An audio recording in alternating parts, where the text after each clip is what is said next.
It's now 7 PM on Monday, April 14th, 2025, and I call the planning board meeting to order. First order of business, we'll do a roll call vote.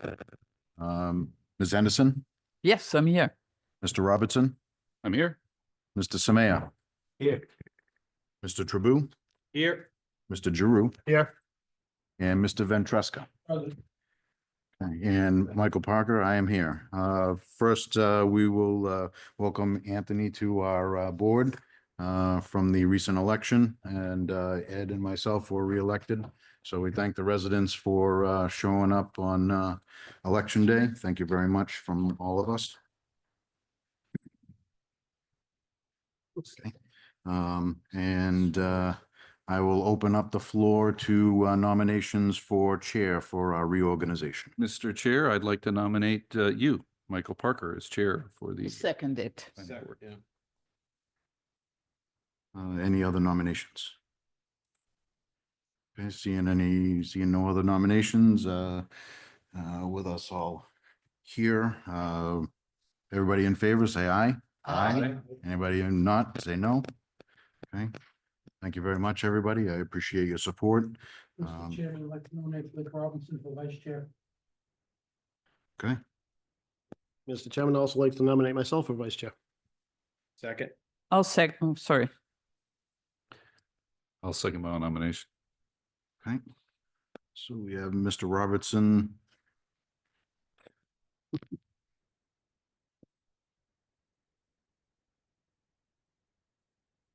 Nominated by Mr. Ventresca, second by himself, and we have Mr. Giroux nominated by Mr. Trabue, second by himself, correct? The other way around, but. Oh, He The other way nominated around. himself. you Yeah, but nominated I yourself. second. Okay, sorry. I second, I think Marley's. Marley's and Christie, yeah. Either way. One of us did. Be it second and third. All right, are there any other nominations for vice chair?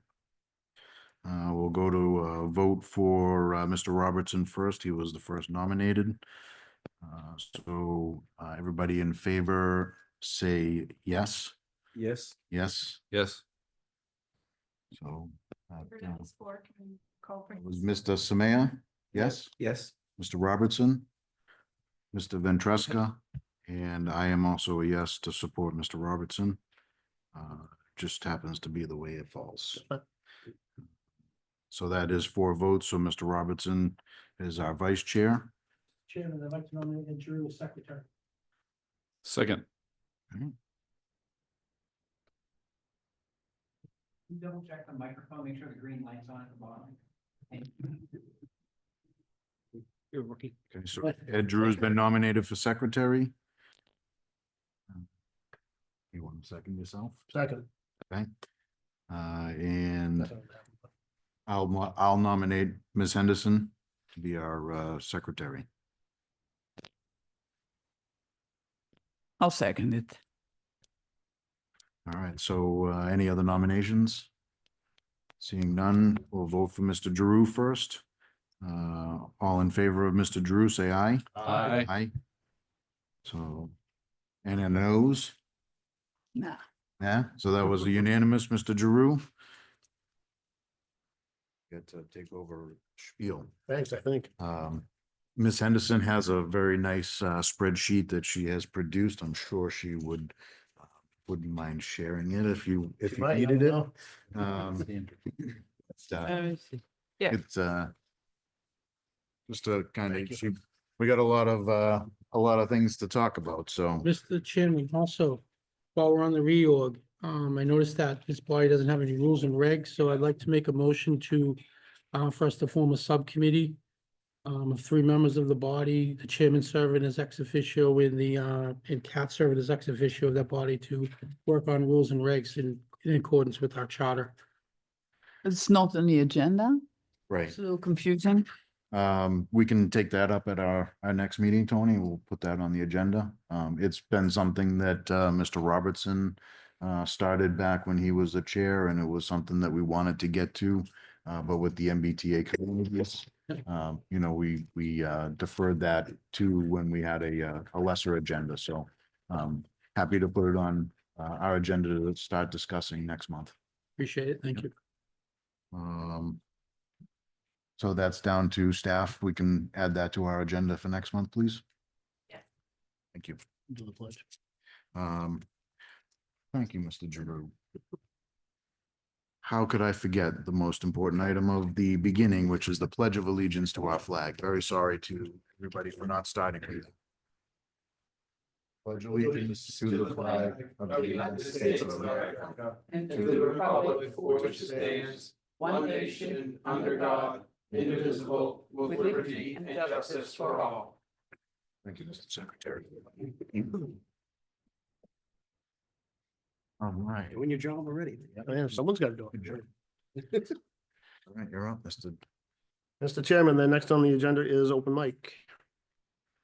Is there anybody in the room for open mic? And if there are people on Zoom, now would be the time to put your hand up if you would like to speak.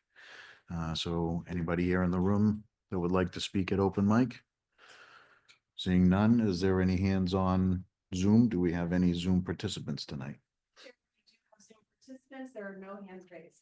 Great. All right, thank you very much. Mr. Chairman, first on the agenda then for applications and hearings, a special permit for solar use at 20 Baldwin Road. Make a motion to open the public hearing. I'll second it. Thank you. All in favor? Aye. Okay. Uh, Who do we have here for our applicant? Is there anybody? I am here, hybrid. Oh, So okay, I'm, thank you. I'm on Zoom. I'm Brendan with Isaacson Solar. Perfect. Take it away. You have the floor. Oh, all right, appreciate. Thank you for hearing us out here. We are seeking approval for a ground-mounted system at 20 Baldwin Road. Plans were posted, so hopefully everybody got to take a look at them. But very much like a regular, traditional install. That would go on a home. But the roof space, of course, at this particular property is a little small in the back. So we are going to build a metal structure that will house 20 panels in that back left corner. And, really want to seek approval. We're coming away from the tree line, as you can see, 12.5 feet. So we are not touching or having to take down any of those and then going through conservation. A simple build. We do it around the state. This is just your standalone, but we also do carports, pergolas, but we want to seek the approval of the board and of course, I'm sure some of the neighbors. And if there are any questions, I'm more than happy to answer. Great. Go to the board here. Start with Mr. Samaya. I don't think I have any objection, especially that it's not touching any of the trees that are surrounding the area. Any renewable energy production is welcome, I think, in town or in the city in general. So I don't really have any objection to it. Great, thank you. Mr. Ventresca. I have no objection to this at all. One question as far as this is going to power the home and everything around that. Is there a way to, if there's an issue with the solar panels and they're not working properly, how do will there then be power coming in off the street, or how's that going to work? Yeah, so like any system that's developed, you still have access to the main power source. So if the panels were ever to go down at the home, they would still have access to the grid and seek power there. This is just to kind of bring down that bill, if not take it away on those high producing months. Okay, thank you. Great, thank you, Mr. Ventresca. Mr. Robertson. Yes, thank you, Mr. Chair. This is a good project. Again, we're facing one of the idiosyncrasies of our zoning, that because it is a freestanding system, it has to come to us, but I think it's pretty slam dunk. We should be able to issue this permit. I'm also all for it. Thank you very much. Great, thank you. Mr. Tribou. I have no issues or concerns regarding this, so. Thank you. Ms. Henderson. Thank you, Mr. Chairman. I was wondering the structure that is on the ground, how high is it? I couldn't find it, but that doesn't mean anything. We try to max it out just for safety reasons in the back, right? Just again, it is a freestanding structure. So there are wires which are protected in the back. So we try to have it at a max of 8 feet. With 8 this feet. particular, yes. And then you need a waiver for rear and side setback?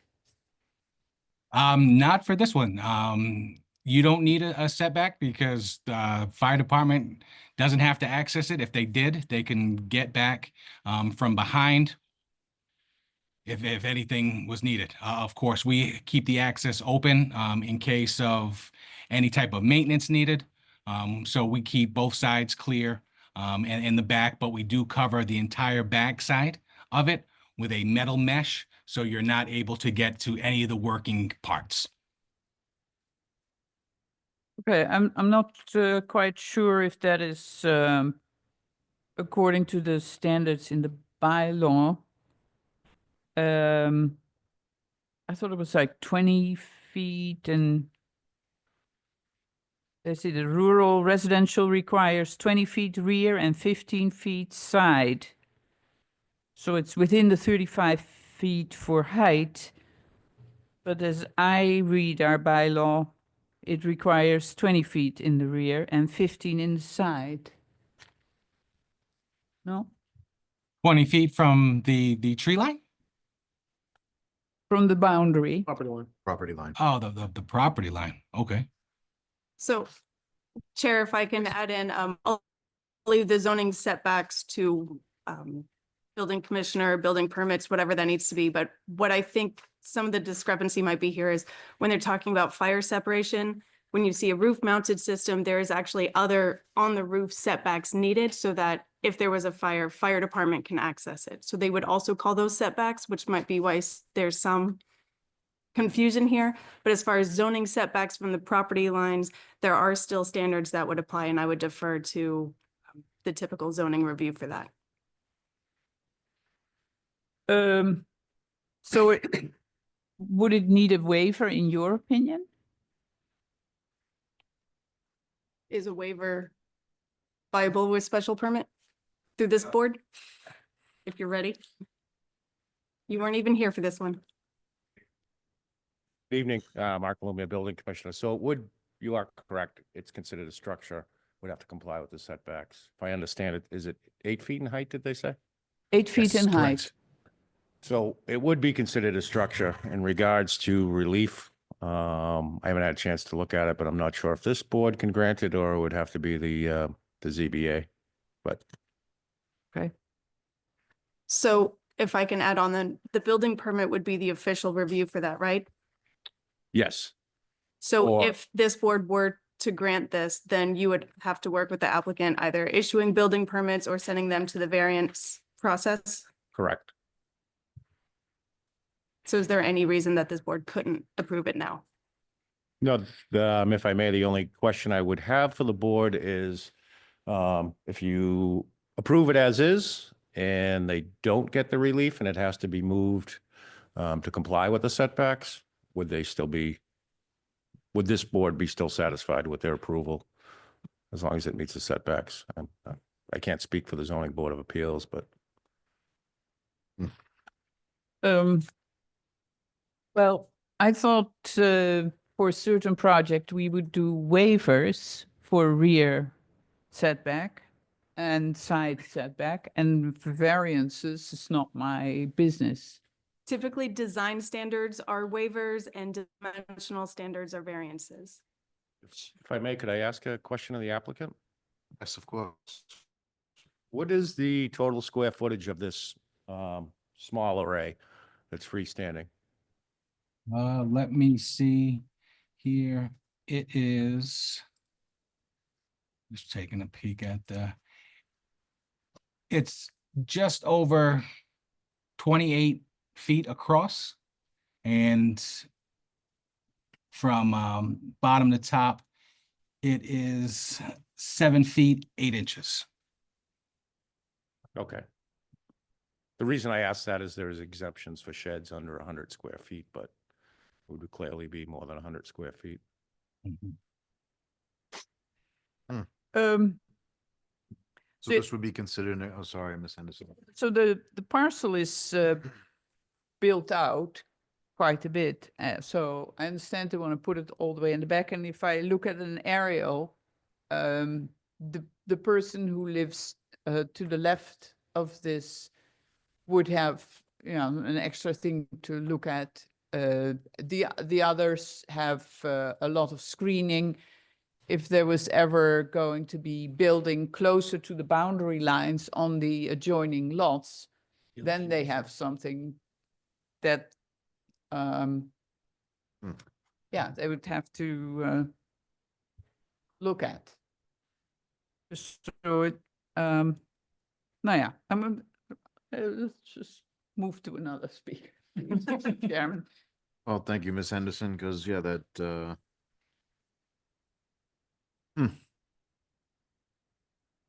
that puts us in a slight predicament. So for the applicant, it was Brian, right? Brendan. Brendan, sorry. That's okay, sir. Do you understand that conversation that just happened about the zoning setbacks and the consideration of the accessory use, and it would need to conform to those setbacks, or? Of course. Okay. Yep, I'm here taking notes down. We can always redesign to meet those setbacks, just to put it in a better position and go from there. Of course, homeowner would have final say in regards to wanting to move the project along any further.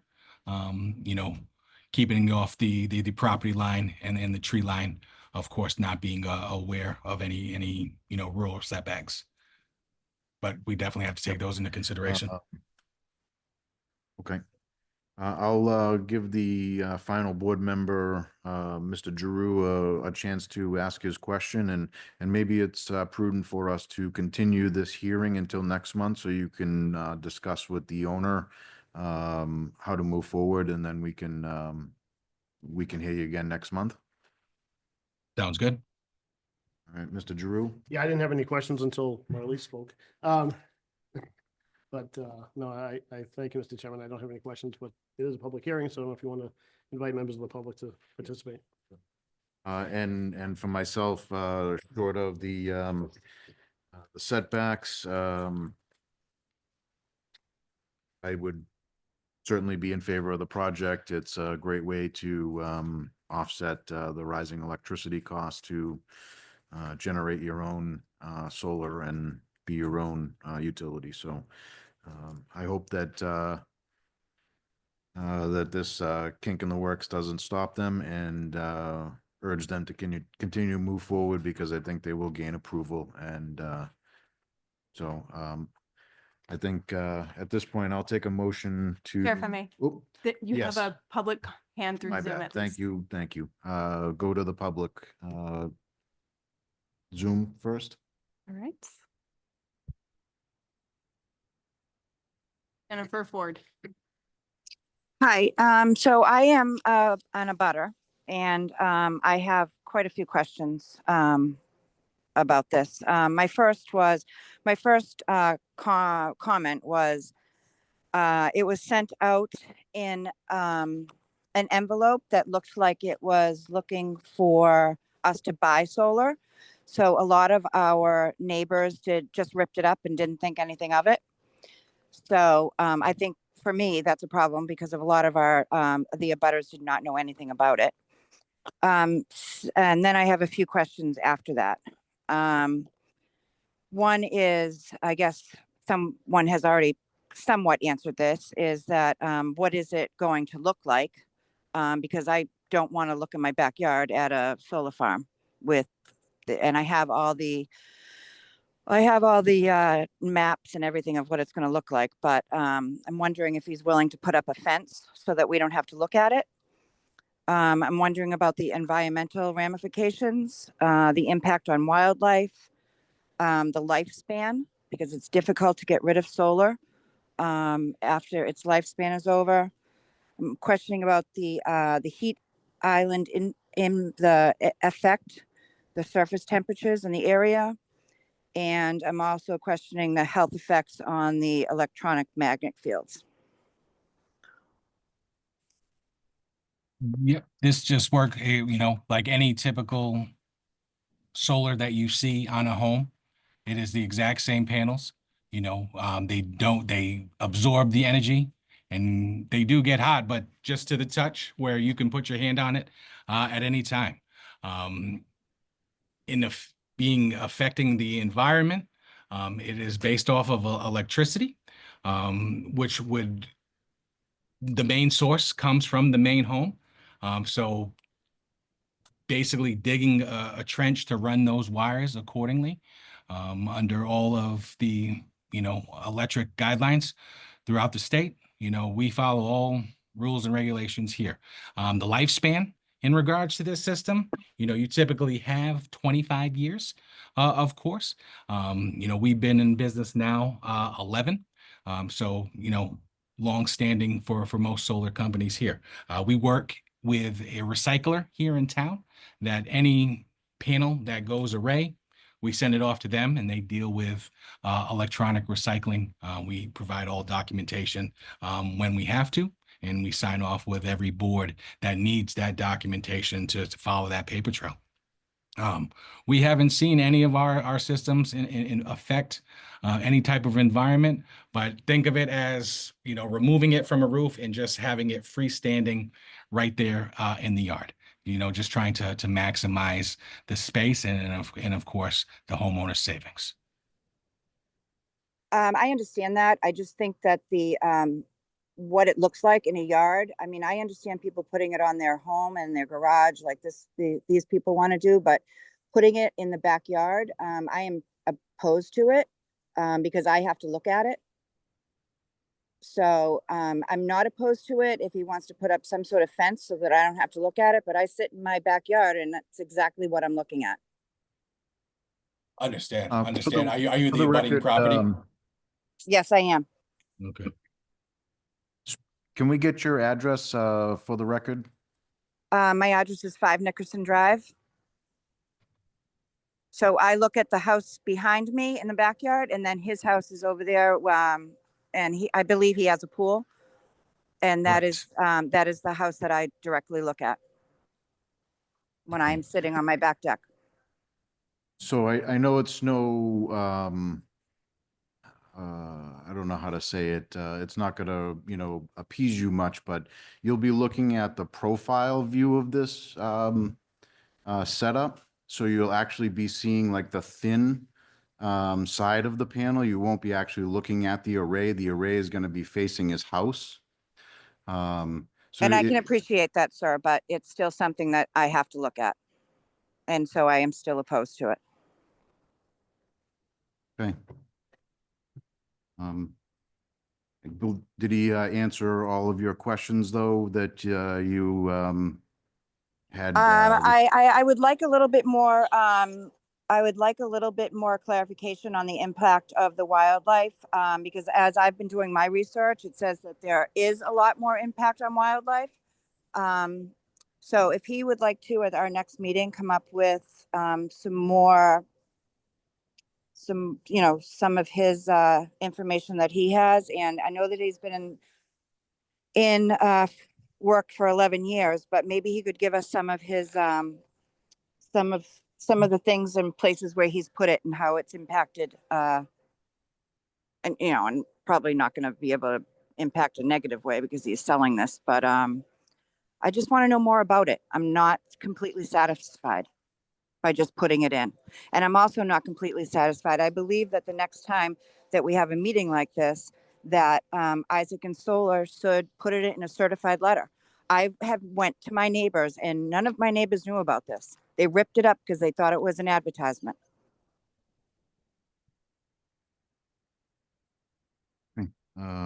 We will talk about the mailers, and we're going to continue the meeting so he can discuss with the owners of the property moving forward, because it sounds like they're going to have to either redesign the layout or approach the zoning board of appeals to get the setbacks that they show on the plans that have been issued to us. So there's going to be more for this project, so we can work with you to try to get all these answered for you. Okay, I appreciate that. I'm not trying to be difficult. I want what's best for everybody, but we have to work together on this. Of course, Agreed. 100%. Okay. Okay. All right. Thank you very much. Welcome. Anybody in the audience here? I just had one question, because this is in, yeah, green light's on. What's your name and your address? Oh, Kelly. My question is, says this is new, the fire department, because I know on like solar panels on roofs have had fires due to rodents, like squirrels, things like that, and this is gonna be on the ground, so, I mean, I know they're fire with them can be difficult in fighting, so that was just, does the fire department weigh in on this? We get, We did not get a fire department memo, but again, considering we have additional time, we can ask the fire department if they have any input on this. I know there's no battery storage being proposed, and that's something that I think they have a little more issue with the battery storage items in town, so. yeah, so, I mean, I just thought of like, because they always said the rodents, like, on squirrels on the roof, so I'm like, wow, squirrels are on the ground. Squirrel, thanks. The difference with, and I'd love to answer a question like that, Sure. the freestanding systems, again, with the mesh, the roof systems don't have this particular mesh underneath. We can put, different guards around, but all of the wiring through the back are protected from humans and animals. Great. Anybody else on Zoom that has their hand up? Chair, there are no hands raised. Great. Chairman, then I'll make a motion to continue the public hearing till our meeting in May, which I believe is May 12th. Second? All those in favor of continuing? Aye. Thank you for your time, Brandon, and we'll see you next month. All right, sounds good. Thank you. Thank you. Mr. Chairman, I'll make a motion to open the public hearing for a site plan special permit at 121 Lexington Road, the Billerica Recreation Department. Might already be open. It's already open. Second, sure. All those in favor of opening the public hearing? Aye. Aye. The hearing is open, and the floor is yours, Mr. Lalumia and Mr. Grubb. Is there a way that I can share my screen? Okay. Bear with me here.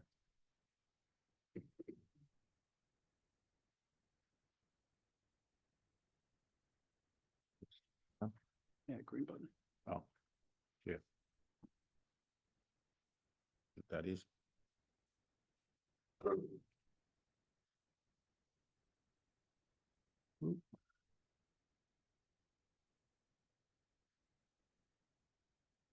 Yeah. All right. You want to go first? or- Sure can. All right. So I'll introduce myself first. I am Dave Grubb. I'm the Director of Recreation for the town. Just want to start off by thanking you guys again for letting us present this project. This has been a labor of love for us, especially at the Rec Department for quite some time. For those who are familiar with the building that we currently work out of, this is going to open up so many possibilities for us. Quick background real quickly on the Recreation Department. We offer programs for all demographics, all ages, all abilities within the town. So this building is truly one that will encompass every resident one way or the other. This is an example of just a snapshot of different activities, different programs that we run. We run everything from toddler preschool programs through senior programs, everything in between. As I mentioned, no matter your age or your ability, we try to provide services to all residents of the town. Oftentimes people say we are doing a lot with a little, given the constraints of our current building. And this new building will certainly open up a whole world of possibilities for us. And we are really anxious to get going and getting programming into that new building. on your screen here, you can see this was originally our master plan. So this is what our ultimate goal is over the course of time.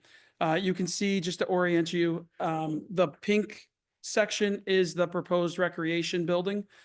In front of it to the right is the parking lot, the entryway, as well as down below is a splash pad and a playground.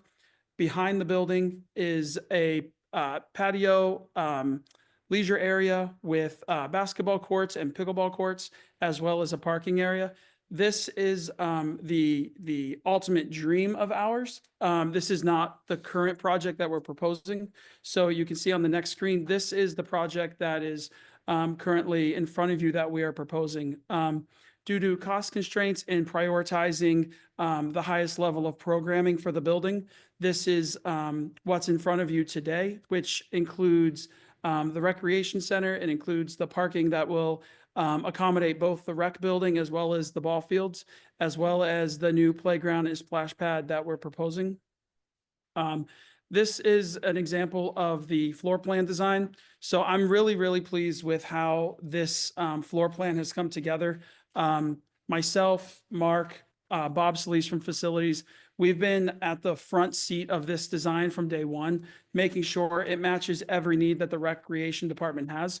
And we feel as though this fits us to a T very well. So just to quickly walk everybody through the building, starting left to right. So on the left side, you see the gymnasium. It'll have 2 full-size high school-sized basketball courts in it. It will have locker rooms for both men and women. It will have family and handicap restrooms as well. It has 2 multi-purpose rooms that has a divider in it that can be opened up to have one really large multi-purpose space, a fitness dance studio, a kitchen/break room, all of our administrative office needs, as well as a community room that will be a place for not only recreation, but it'll be a place for all community members and all organizations and boards to be able to have their meetings and activities within the walls of this building, which we felt was very important. The next slide here is the splash pad and playground. These will be ad alternates for the bid once that goes out. The playground will be important to us because what we plan to do with this building is house multiple summer camps, and this will allow for outside recreation use as well as inside. Additionally, we are proposing to have a splash pad on site as well. For families that utilize the one at Manning, they know that it is really overcrowded. It is really well used. And it's also getting up there in age. So having a secondary splash pad for those really hot days will only help alleviate a little of the stress and pressures that our current splash pad has. So that in a nutshell is kind of where we are, how we got there, and how it will serve the recreation department in the future. So with that, I would like to turn it over to Mark. Thank you. So most of you have seen this presentation before. I know, Tony, this is probably the first time you're seeing it.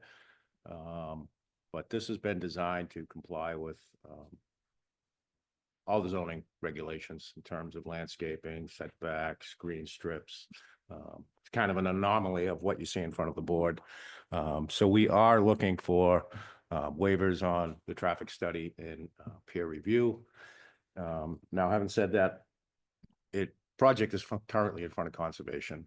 They have a peer reviewer that's looking at not only the conservation issues, but stormwater management. And that has been a back and forth. They will be meeting with conservation, I believe, the end of this month. I think it's the 28th. To follow up on that. And I imagine there'll probably be one more meeting after that to out the details. You're all familiar with the site, former site of the Vining School. I know Blake, in the previous meeting, we had discussed trying to save one tree that was there, and you asked us to take a look at, is there a possibility to save the additional tree, which is the tree to the right here in this picture. Unfortunately, we could not work around saving that other tree with the drainage retention infiltration basin in between the parking lots. If any of you have been down to PHR and saw the drainage system there, it's a duplicate of kind of a natural sheet flow into a little basin where all the water will perk back into the ground. So we weren't able to save that tree. We were able to save the other one though. We did take a look at it. No trees perk a lot of water. I do. Trying to convince the engineers. This is the former site with the school on it. Was a lot more impervious area, bigger footprint, and certainly a lot more population and traffic. Again, this is a view looking down Lexington Road with the former Vining School on the right. You see the entrance to the parking lot there, which has been removed, but is one of the bid alternates and does provide us with additional space to the approximate location for the parking lot should we need to add it in the future. Zoning compliance chart. Really no changes to this. I think we added some notes about parking, defining the green strips, because I know there was a discussion on the green strip around the perimeter of the building, but it does comply with the requirement. Which one is this?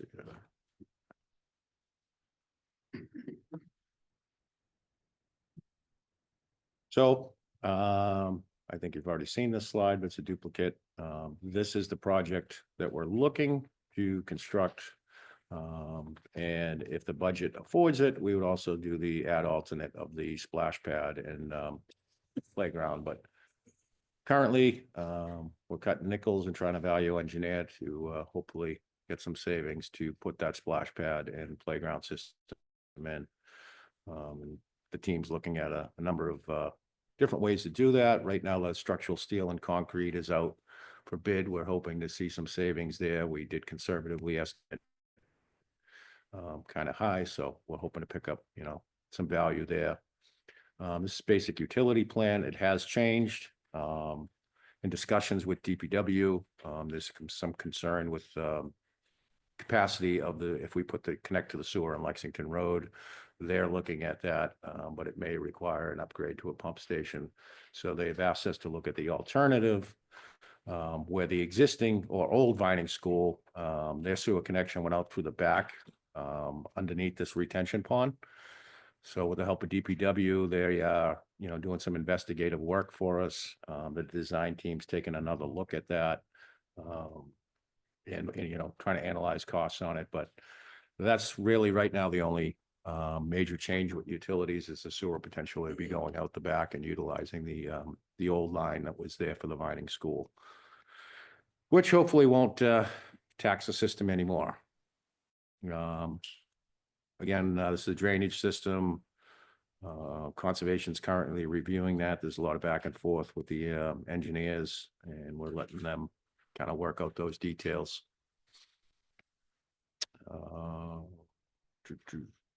There's a little more detail on the drainage plants and, the different systems that are going to be out there. There'll be a bioretention pond, cascades in the back. We're in the process of, verifying the depth of the sewer line and whether it needs to be relocated or relined.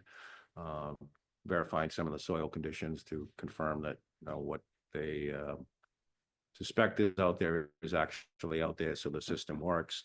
But again, this is all being worked out through conservation, through peer review, and the drainage engineer.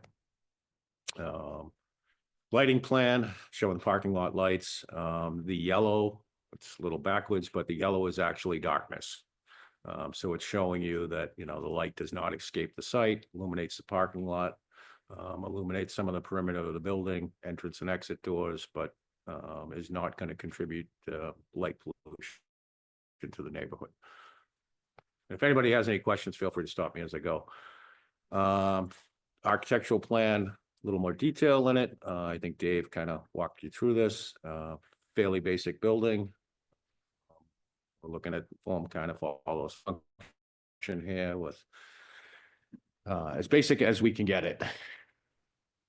Exterior elevations, We're currently, looking back and forth with the siding, but that's the basic profile and outline of the building that you'll see once construction begins.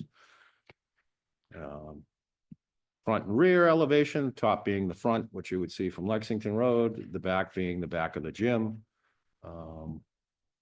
Really not a lot of excitement there. These are some typical building sections just to show you relationship of the volumes, the height of the gym ceiling. The multi-purpose rooms will have higher ceilings, and then you'll have some, community space, office space, small kitchen area.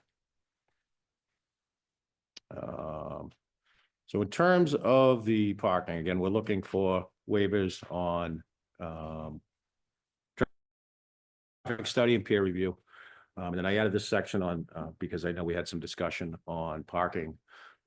Dave Grubb will control the building and essentially control the occupancy. However, if it does have a need for more parking, there's a section 8D of the zoning bylaw, which puts the authority back into the planning board that you have the ability to waive off the parking requirements as long as it can be shown that there's an area in the future to put those back in. So if the board determines that they still feel that the parking is not going to meet the requirement, you also have the ability to waive half the requirement as long as we can add that back in the future. And it's clear from the first plan that we have designed an additional parking lot, which we anticipate we would need that parking if and when the basketball courts and the other site amenities go in. Wrap it up with a plug for recreation, Hot Air Balloon Festival. I'm still curious about this, but it seems like be something pretty cool at Veterans Park. So I think Dave told me it's selling out pretty quickly. But yeah, get your tickets, and thank you for your time and consideration. We're here to answer any questions. All right. We'll start with our newest board member, Mr. Ventresca. Since this is your first time seeing the project, I'll let you dive right in. So I started looking at one of the questions that I had, in that area, because we own the land, is there a way to have a carve out in case we needed some other municipal use on that land? As an example, a fire station where we have deficits from mutual aid in that area. The short answer, I guess, would be yes. But I would be at the expense of the total program. Okay. So if you're looking at, I know you can't see it Can't from where really you're see it, sitting, and that one's not working, so. but I believe it's the second slide that shows kind of the master program for the whole space. So it would essentially take up the whole lot. You'd have to eliminate the basketball, pickleball courts and additional parking to locate another fire station. Now, we are in the process right now of designing a fire station for Northville, Richard. Right, but this area in particular is kind of an issue. Yeah, I would defer to the fire chief on response times, but I think with current locations and stuff, he's satisfied with. I agree. response If times. we're, as the town is growing, the need in that area will get big more. That's why I was just wondering if there was a way to have a carve out without dramatically impacting the Yeah, project. I mean, I think there is if that's the intent of the town, but I think it's at expense of the program for the recreation building, but that's for other people to decide. I understand, just wanted to ask the question. Can't ask it later. You can, It ain't gonna do any you good. get the same answer. Yeah. So, but, yeah, no, overall, I mean, I'm pretty satisfied with the project as it's been presented, and it's certainly going to be a need in this town as it's growing, so thank you. Thank you, Mr. Chairman. Thank you, Tony. Mr. Traboo. So I see that you remembered, thinking about Blake and and the trees there. Did you, so I think I mentioned the last time, I think what was the parking spaces. So were you gonna move one of the handicap closer to the splash pad? I didn't necessarily see it on the plan, but I know that you had. The plans have not updated with that, but if you look down in the very corner, you'll see a hatch mark plan, but when the splash pad goes in, there would be an additional handicap parking space. So right next to it, just, yeah, Right. that's what I wanted to, I just wanted to make sure, just because I kind of saw, like they said the last time, the spaces were kind of further Yep. away, and I'm like, yeah, you can move that closer. Well, the team did discuss that. I have not been sent the plan, but it would be as part of the splash pad playground project. If either one goes in, there's a need to have it there. Okay, So it would be all right, right that's, in that corner. I mean, I guess that, most of everything else is pretty good with me. I don't have any further questions. Great, thank you, Chris. Mr. Samaya. Thank you, Chair. I don't really have too many issues with this project. I can understand the reason for requesting the traffic study waiver because there used to be a school there in the beginning.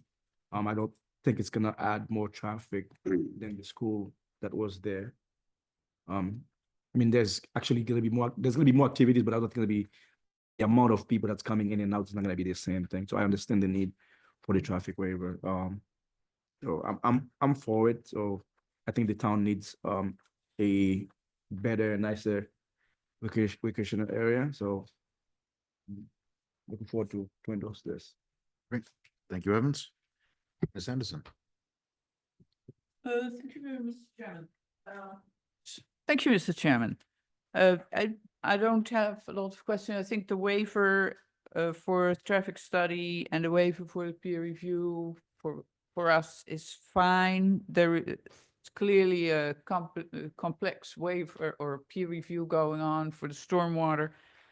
And you'll have your hands full with that. Glad we can stay out of it. I know Mr. Robertson asked for a review by a different staff member of the building department. I don't think it's a bad idea, but in light of expediency, I trust we can skip it. And We actually got that. we It, even uh, got it. It just came hot off the press today. Yeah, we should just totally prove this.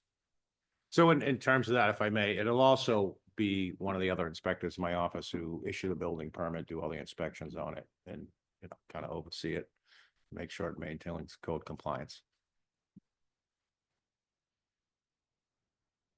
But I think Chris did a zoning review on it. It's make a nice to motion say a if I fully could. compliant building. Mr. Drew. Thank you, Mr. Chairman. I don't have any additional questions. I think this hasn't really been any changes since the last time we presented this. What is your timeline, though? I haven't heard that. Depending on approvals right now is once we get hopefully planning approval, conservation approval, bid packages will go out, probably mid-May. Mhm. With hopefully construction starting sometime in August. This year. I know one of the other things, I think, Mr. Parker, you brought it up, was a concern about paving on Lexington Road and utility connections, and we've met with DPW. They've agreed to put that off for a year, to work with us to get this. Just that stretch though, right? Yes, I believe so. Into Lexington, to Middlesex Turnpike. Yeah.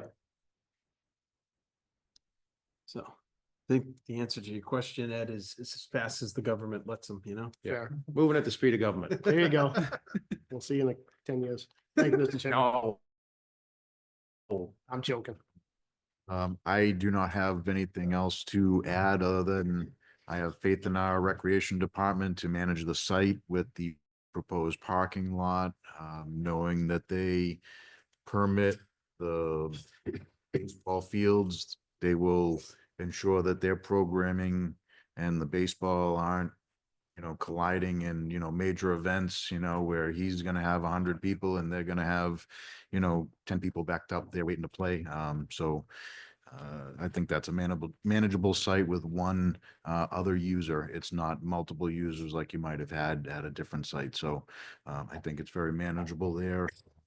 Paving of that original parking lot is going to, make all the spots defined, which will help also. And that's, when there isn't lines, people just pull in and the next one pulls out 4 feet, and so your parking spaces get minimized because of the lack of coordination, if you will. So all in all, I'm certainly in favor of the project. Happy to get this thing moving forward, but we're not gonna be the ones to hold you up. Just touch on real quick, the conservation holdup is in regards to the sewer connection. And that would really be out of our purview anyways, other than we'd have a standard condition that says you have to work with the DPW to make that connection. And that's what you guys are already doing. So just wanted to, if you do approve it tonight, I don't think there's a chance where what we approve in your building layout is going to be affected by which way the pipe leaves the building per se. And I would ask you just to confirm my, You're absolutely correct. Most of the issues or items to be reviewed and approved are all technical items, soil conditions, drainage capacities, where sewer is going to go, where the splash pad potentially will drain to. There's been some back and forth on that.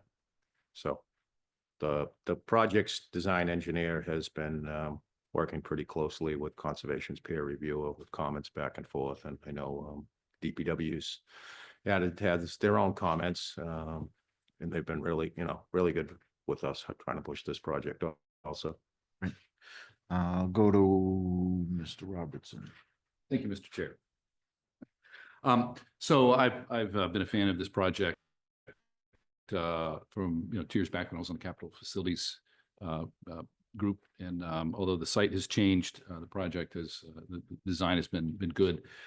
There was a question, I guess, from back then about, the storage space. And so there is some, but I think not everything that you would like. And so my understanding, maybe things have changed, was that there's going to be a use of some connexes or some other external structures for storage. And so I don't see anything like that here. And so my question was, is that still the plan? Anyway. Yeah, so if I could find the. Well, what? Yeah, so within this building, we actually, we were able to carve out a few additional storage spaces. So this storage space was added after the fact by the ability to kind of rework the locker rooms. We were able to pick up some additional storage space as well as storage space within the gym walls as well. So we were able to pick up a bit of storage. You're absolutely right. Honestly, this thing could be half storage and we'd probably still say, "Oh, there's never enough storage." So one thing that we do have going for us is we do have a storage garage at PHR next to the tennis courts, which we utilized for a lot of special event things, things that don't need to have climate controlled storage within it. So right now we feel pretty confident that the things that we'll need for within programming in this building will be able to have within the building storage. Now, that being said, it's certainly possible that by the time we get in here and we start looking at phase 2 down the road with the basketball courts, the pickleball courts and those things, we may find that we want to explore some exterior storage. But for right now, this would be the storage plan that we feel comfortable with. Perfect. Thank you. That's great news. I do want to reiterate, thank you for you guys' consideration for the second tree. Understand that it's sitting right in the middle of that retention or collection basin. But you have not because you asked not. And so I thought I would at least ask. Also, I do think that we're behaving prudently by having this insulation and make sure other folks are involved. That just keeps us clean. We want to avoid any unnecessary negative scrutiny on this project and press forward. I agree with the 2 waivers, so I'm ready to proceed as positive as we can. Thank you. Thank you, Mr. Chair. Thank you, Mr. Robertson. I'll go to our staff if they have any comments to add to the project. We do not. You have the copies from Concom. Part of your standard conditions for site plan approvals include follow your Concom approval and their O&M conditions. So even though Concom isn't finished yet, I think that's always given you guys that adequate cover that you need to know that that's going to get resolved after any project is done with you guys. If you don't have any specific project conditions to add, then it would just be those standard conditions. standard conditions with our 2 waivers requested. Yes. All right, so this would be the time for the public, so I'll ask those that are on Zoom if you would like to speak about the project. Now is the time to put your hand up. So I'll start with anybody here in person that would like to speak on the project. Feel free to walk up to the microphone. Hold on Zoom. Chair, there are no hands raised. Perfect. Well, I would say, Mr. Giroux, that we'll start with a motion to close the public hearing, and then we can start with move on to a motion to approve. Motion to close the public hearing on 121 Lexington Road. Second. Second, okay. All in favor? Aye. Opposed? Motion separate. Yeah, let's do a motion to waive the peer review and traffic study, and then we can do a motion to approve standard conditions. Chairman will make a motion to waive the traffic study and the peer review requirement for 121 Lexington Road. Second. All those in favor? Aye. With that, Mr. Chairman, I'll make a motion to approve the project, approve the plan of 121 Lexington Road with the standard conditions. Second. All in favor of approving the recreation center? Aye. I am an aye. Thank you. You guys all just get invited to the grand opening. Get to the next hurdle. We're looking forward to this project coming to life, and hope the conservation gets you guys going very soon. Congratulations. Thank you. Thank you very much.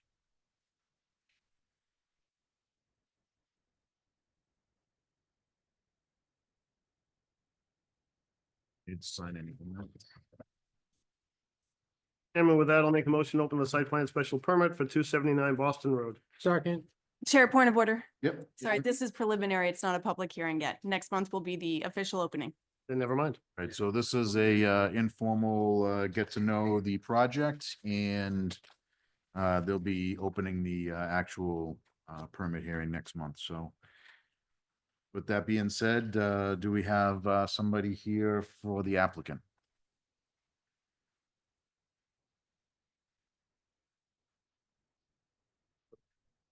All right, perfect. Okay. I just wanted to say thank you for letting me speak. Can you, your name and how you're for the project? My name is John Thompson, and I am looking to lease the rental space for 279 Boston Road for a brewery. Right.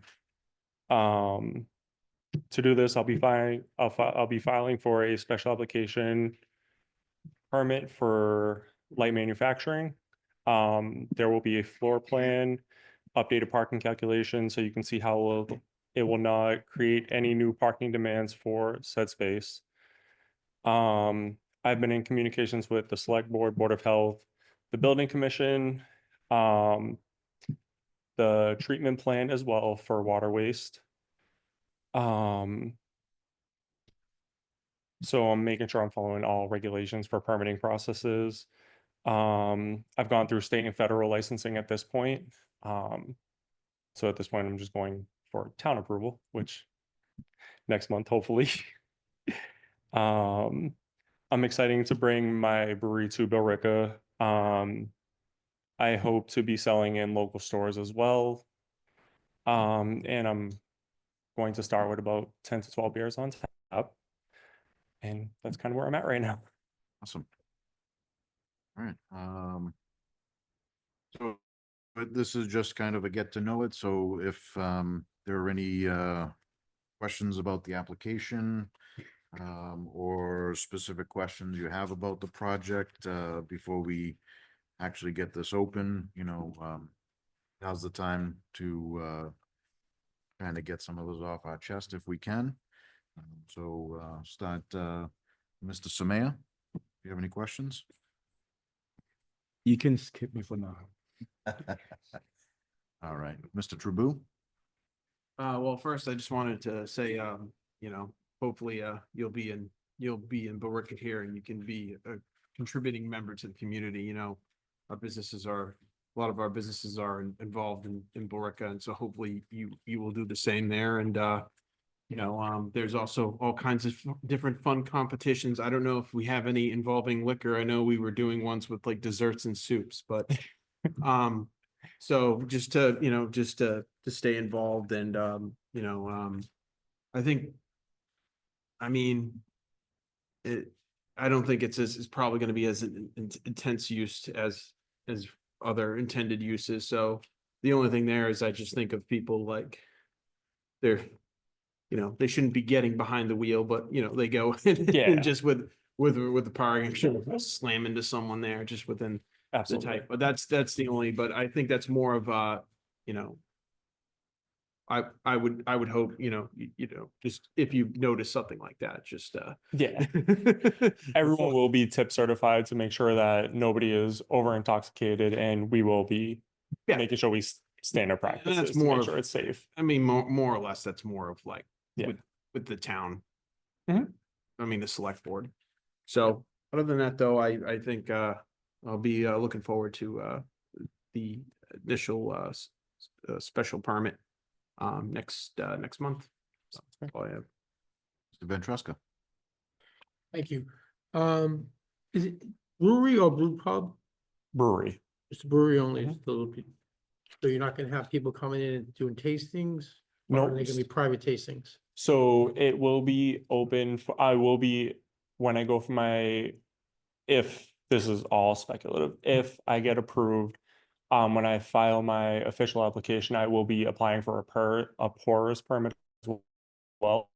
Okay, So this will be a standard, I don't want to call it a brew pub because it's not going to be a restaurant in the traditional sense. So my focus will be mainly brewing beer and serving.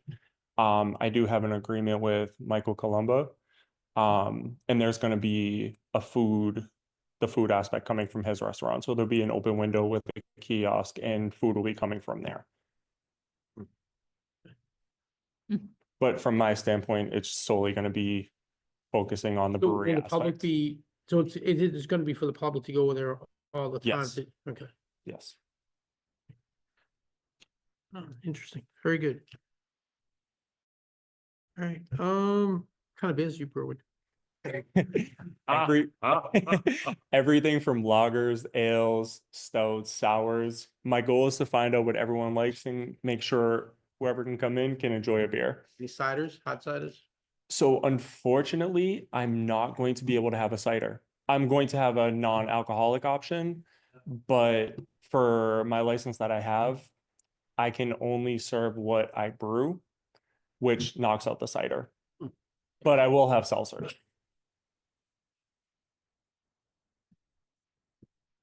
Very good for now, thank you, appreciate it. Thank you. Actually, Tony touched on one of the questions I was going to ask, because we have another establishment that opened recently that wasn't going to serve food. Mhm. And the police chief actually required that they had some sort of an agreement with an adjacent restaurant to get food in. Yes. And so you've done that, so that's great. Do you have any other locations? No, this is my main focus is going to be this location. And my plan is to grow within the community. Perfect. Thank you. That's all I have. Thank you. A lot of my questions have already been asked. I'm very pleased that we are getting a brewery in town. It's no secret. I have to be careful that I don't get told to recuse myself. Just you mentioned wastewater, Mhm. and so I'd like to get something from DPW because I do understand that it takes a lot of liters of Yep. water before you have 1 liter of beer. Yep. So how our DPW thinks about the drinking water and the wastewater. So I have already signed a contract with them. The plan is I'm going to keep a log of water waste and what I'm dumping down the drains. And I'm going off of a small scale, 3.5 barrels. It's a very small system itself. So the waste itself is very minimal. It's about 1 to 3 gallons of byproduct, which is essentially just sugar water. So the waste is going to be very minimal. The more I waste, the less I make. So Yeah, but also the water use. I'm glad you log Mhm. it. So Yes. We still have our 65 gallons per person as you take other gallons separately, like business gallons, residential gallons. Glad with the law, and I do not remember, Mr. Colomba had a bicycle parking inside the building. Was there also going to be a bicycle rack outside for parking for visitors? That I could not answer. I could get that answer for you. More. We could look back at our original approval on 279.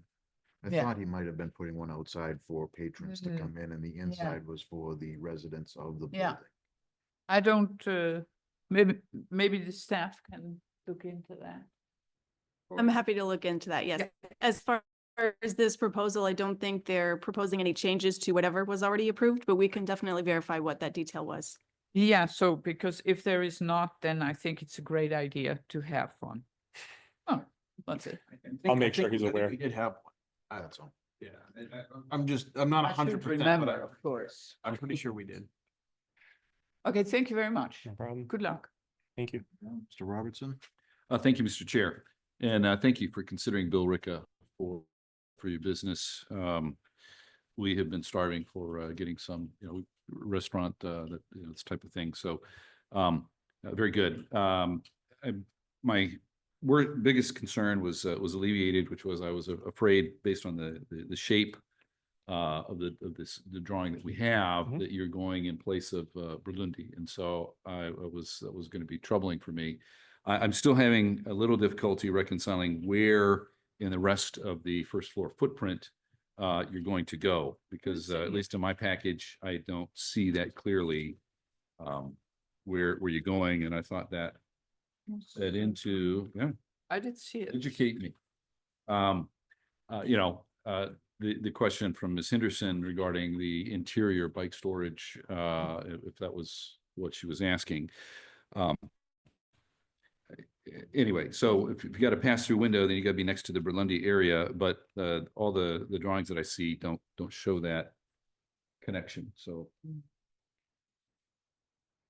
Oh, Take a pause here. yeah. So on this plan, Yes. are the restrooms on the Boston Road side, or are the restrooms on the parking lot side? To I orient this kind of space. I'll have to defer, but I believe they are on the Boston Road side. This is front Boston Road. Yes.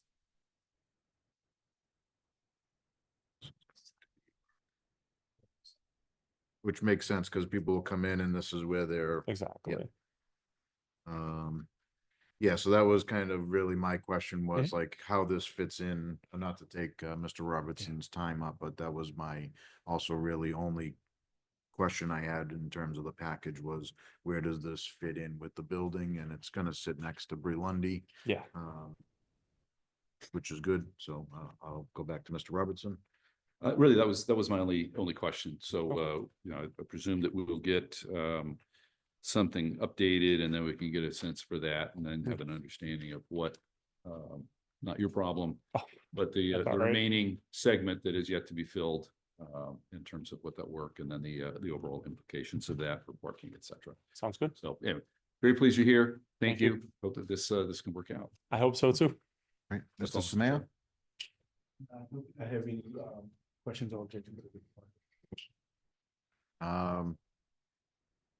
You've answered a lot of questions through the conversations here. Most importantly was the food aspect.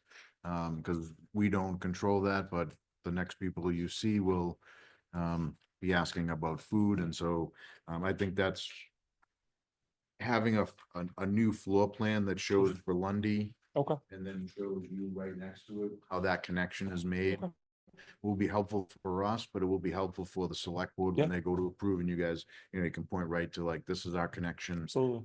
So maybe that's something you can come with next I month. can absolutely do that. Just how you fit into the, the layout of the building Yeah. would be great. Absolutely. But otherwise, thank you for choosing Bill Ricca. Thank you for working with the property owner to fill his space, and I think there's a lot of people that will be looking forward to a, local brewery right here in town. So So, all right. see you, next month. Thank you. I appreciate it. Thank Oh, yeah. Staff, any, comments down there? We'll do people later next month when we actually have a public hearing. Absolutely. So we have sent the project out for the other department reviews. We've even specifically flagged the water department saying we will want a memo from you. We've talked informally with them already, so it's about how many vats do they have and what the cleaning cycle might be as far as how much water they're using, is really what they're going to be looking for. So they might send some questions first to be answered by the applicant, but we asked for a deadline of May 1st to give that back and forth plenty of time for the May 12th meeting. The May 12th-ish meeting. Great, thank you. All right. Number 3. Mr. Chairman, then item number 4, I will open, make a motion to open the public hearing for preliminary spring town meeting warrant article number 44. Second. All in favor of opening the hearing? Aye. Aye. Sorry, Mr. Chair, I'm just wondering, we have a lot of folks in the audience, and I don't know if maybe there's an item that we might want to move up in the agenda to try and get folks addressed so they can get out of here if they're not here for, rather than wait for some of our more tedious items on the agenda. Sure. Maybe we can get through this one since we've already opened the public hearing, and then we can move that one up if the particular people are in the audience. Works for me, sir. Okay. So the public hearing is open. Catherine? Right. So this warrant article is officially submitted by the town manager's office on behalf of the Board of Health. I do have the assistant town manager online to answer any questions. The text change itself is kind of all of the explanation there within the preliminary warrant. It is updating the date of the flood insurance rate map and some wording changes in the middle of the paragraph, which don't impact anything, but that's what the state, I believe it's the state level, is saying the new language should say. And for the final warrant, we will be adding in a caveat of what the recodified section of that would be if Article 45 passes first. Okay. Great, thank you. Are there any questions from the board? Mr. Ventresca? All set, thank you. Mr. Trabue? All set.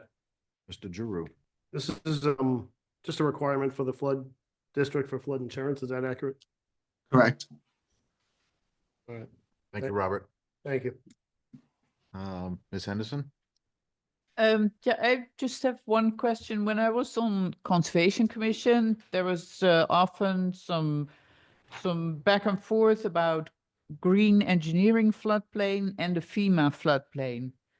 And then engineers will generally point out that that's an anomaly to work with both. And it doesn't look that this change addresses that anomaly. Can we kill two birds with one stone? So I don't, in terms of the difference between the two, the green floodplain maps were developed in like the 50s.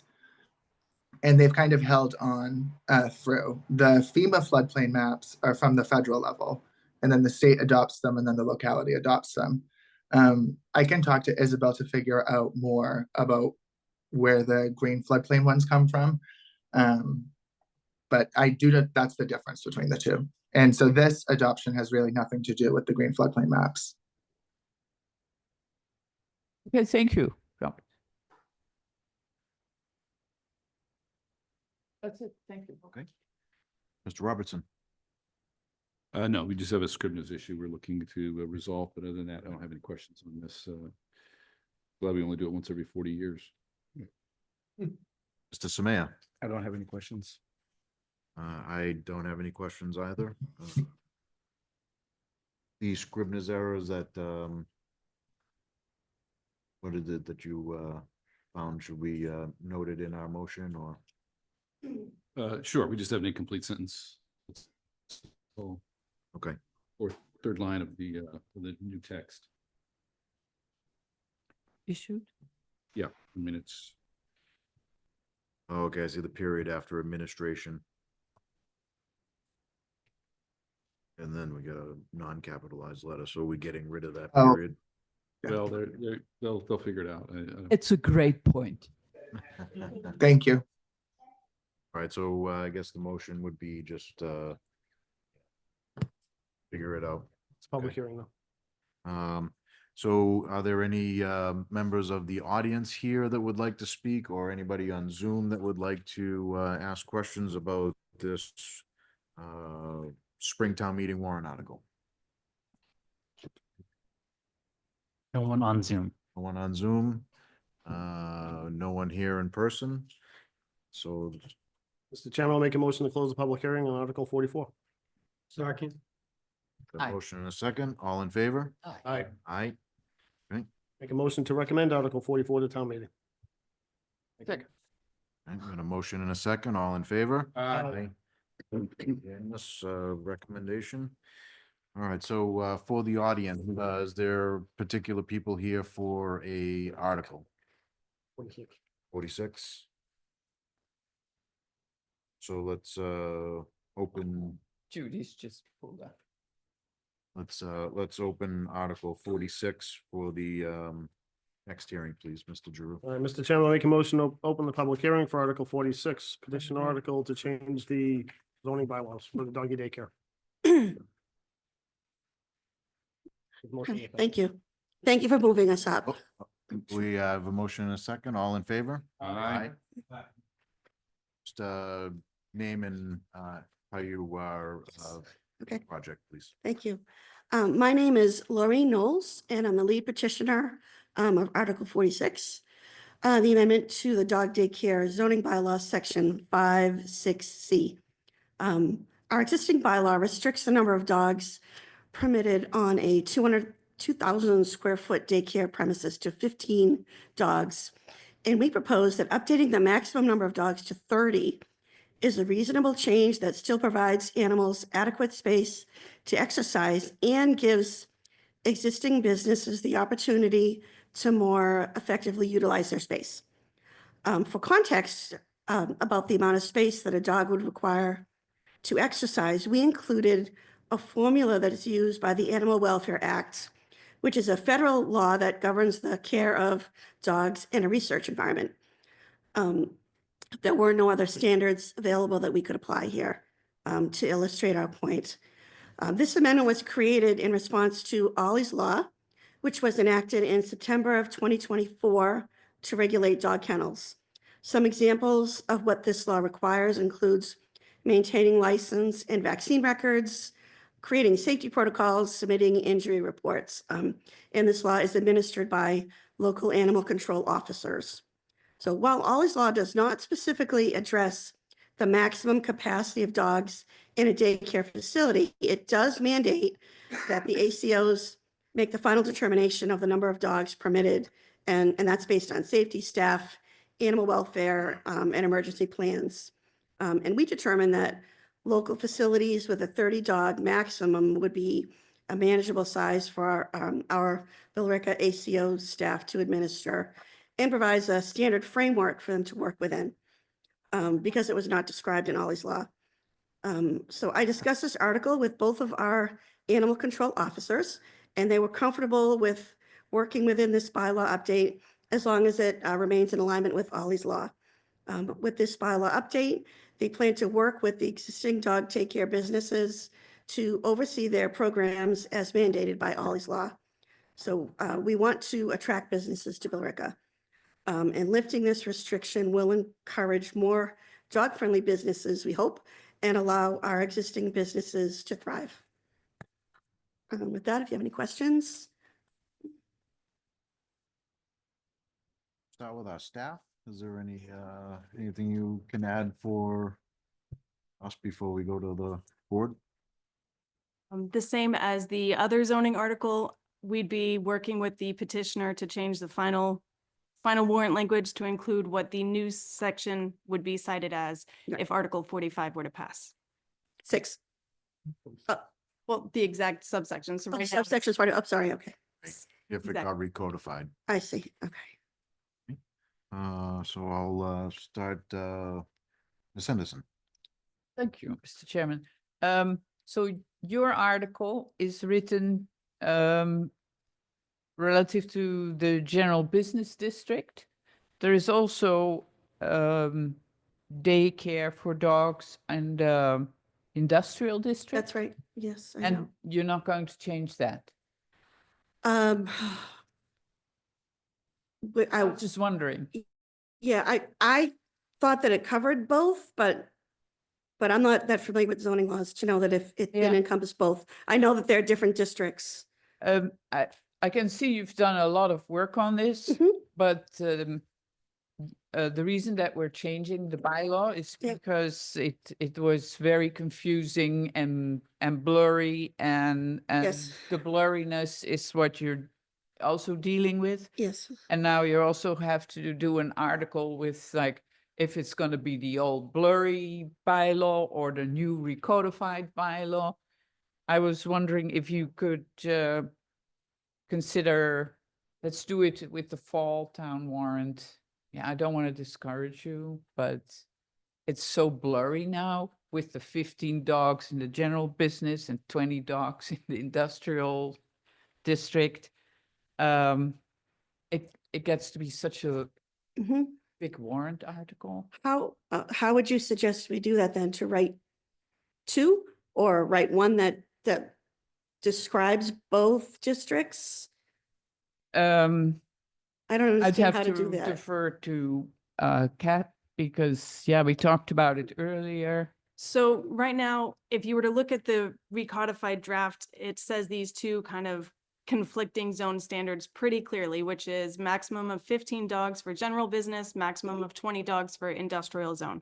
So if this article were to pass as is, just affecting the general business zones, then the recodified language would say up to 20 dogs in the industrial, or this calculation, forgot the word for a second, or this calculation as the maximum number for the general business. If you wait and your intention is to cover this town-wide, regardless of what zone someone is going for dog daycare. That was our intention.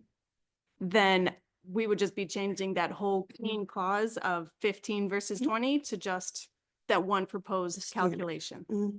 That was how I envisioned it. So it's good to know the intent and then you can work with the director to get all the language right. And I will say 3 different people familiar with the zoning bylaw helped you get that citation and nobody caught it for you. So it's just that part of the document. Yeah. So, do you also suggest that we put this off to the fall to rewrite it? And I'm asking you, what? Oh. Do you think? So if We there's want to do this correctly. because it changes the those the stats, the graphs with all the blocks and the yes and the no's, it changes that again. It's a special permit requirement regardless. So it's just the required findings of the special permit that we're clarifying how many dogs can exist Mhm. or can be allowed there. So as far as the recod, if this is clean to go through with just the general business zone, then the recod isn't going to stand in the way. You don't need to delay just because of the recod. If there's anything else that is squirrely or weird or fuzzy, then maybe this is just one more reason to kick it. But if everything's fine with the general business, then the recod can handle it. Well, what about the other zone then? It would have to come back again. have to So do it that one again. wasn't Yeah. advertised. No Okay. one thought it was being suggested to be changed as well. So we'd have to come back and change that one again. Okay. So if you So it'd want be to separate. and at least get the general business done now. And then come back and do that one later using this similar language. Is that Yes. what you're saying? Okay. And by then, hopefully the recod will be clean and you know exactly what clause you're changing. Yeah. Okay. Thank you. Thank you. That's very Thank you. helpful. Yes, thank you. Sorry. Mr. Robertson?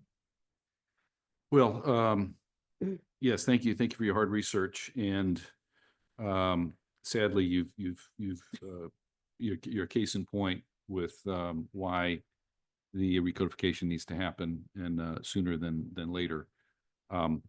I think the quandary is, you know, do you want to change half of it and then change the other half later? Or do you want to wait and do all of it? And Once, if yeah. if you have this dog number 16, you know, you may have an inclination to want to get it done earlier, but that will be up to you as the warrant, you know, the petitioner. So. Can I ask a question? Yes. Again, okay.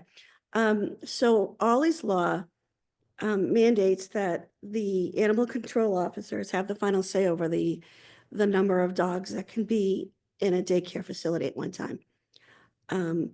So am I correct in understanding that Mass General Law supersedes any of our bylaws anyway? Regardless of what this bylaw says, Ollie's Law says that it's really ultimately up to the animal control officers to come in and say, you know what, you can accommodate 20 in here because we've done the work and we've looked it over and we've looked at all your program and we approve.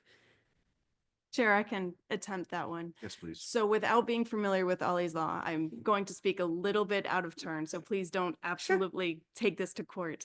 But typically in a situation like that, you would need to meet both standards. So if Ollie's Law says that the animal control officer can go in and current zoning says you can have up to 15 dogs. If an animal control officer goes in and says, this isn't safe, they deem you shouldn't have any more than 12, then it's 12.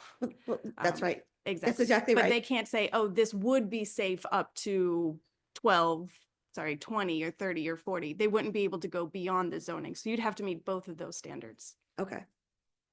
So that's why this is also another level of another obstacle. Okay. I had to try. I don't have any other comments, Mr. Chair. Okay, Mr. Samaya? Yeah, I'm not too familiar with the subject. I don't have any comment.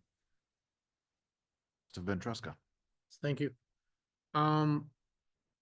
Could she do a substitute made motion on the floor of town meeting to fix the problem?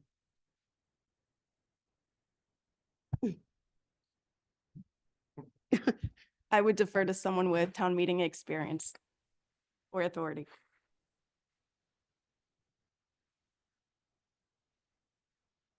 Everybody's laughing.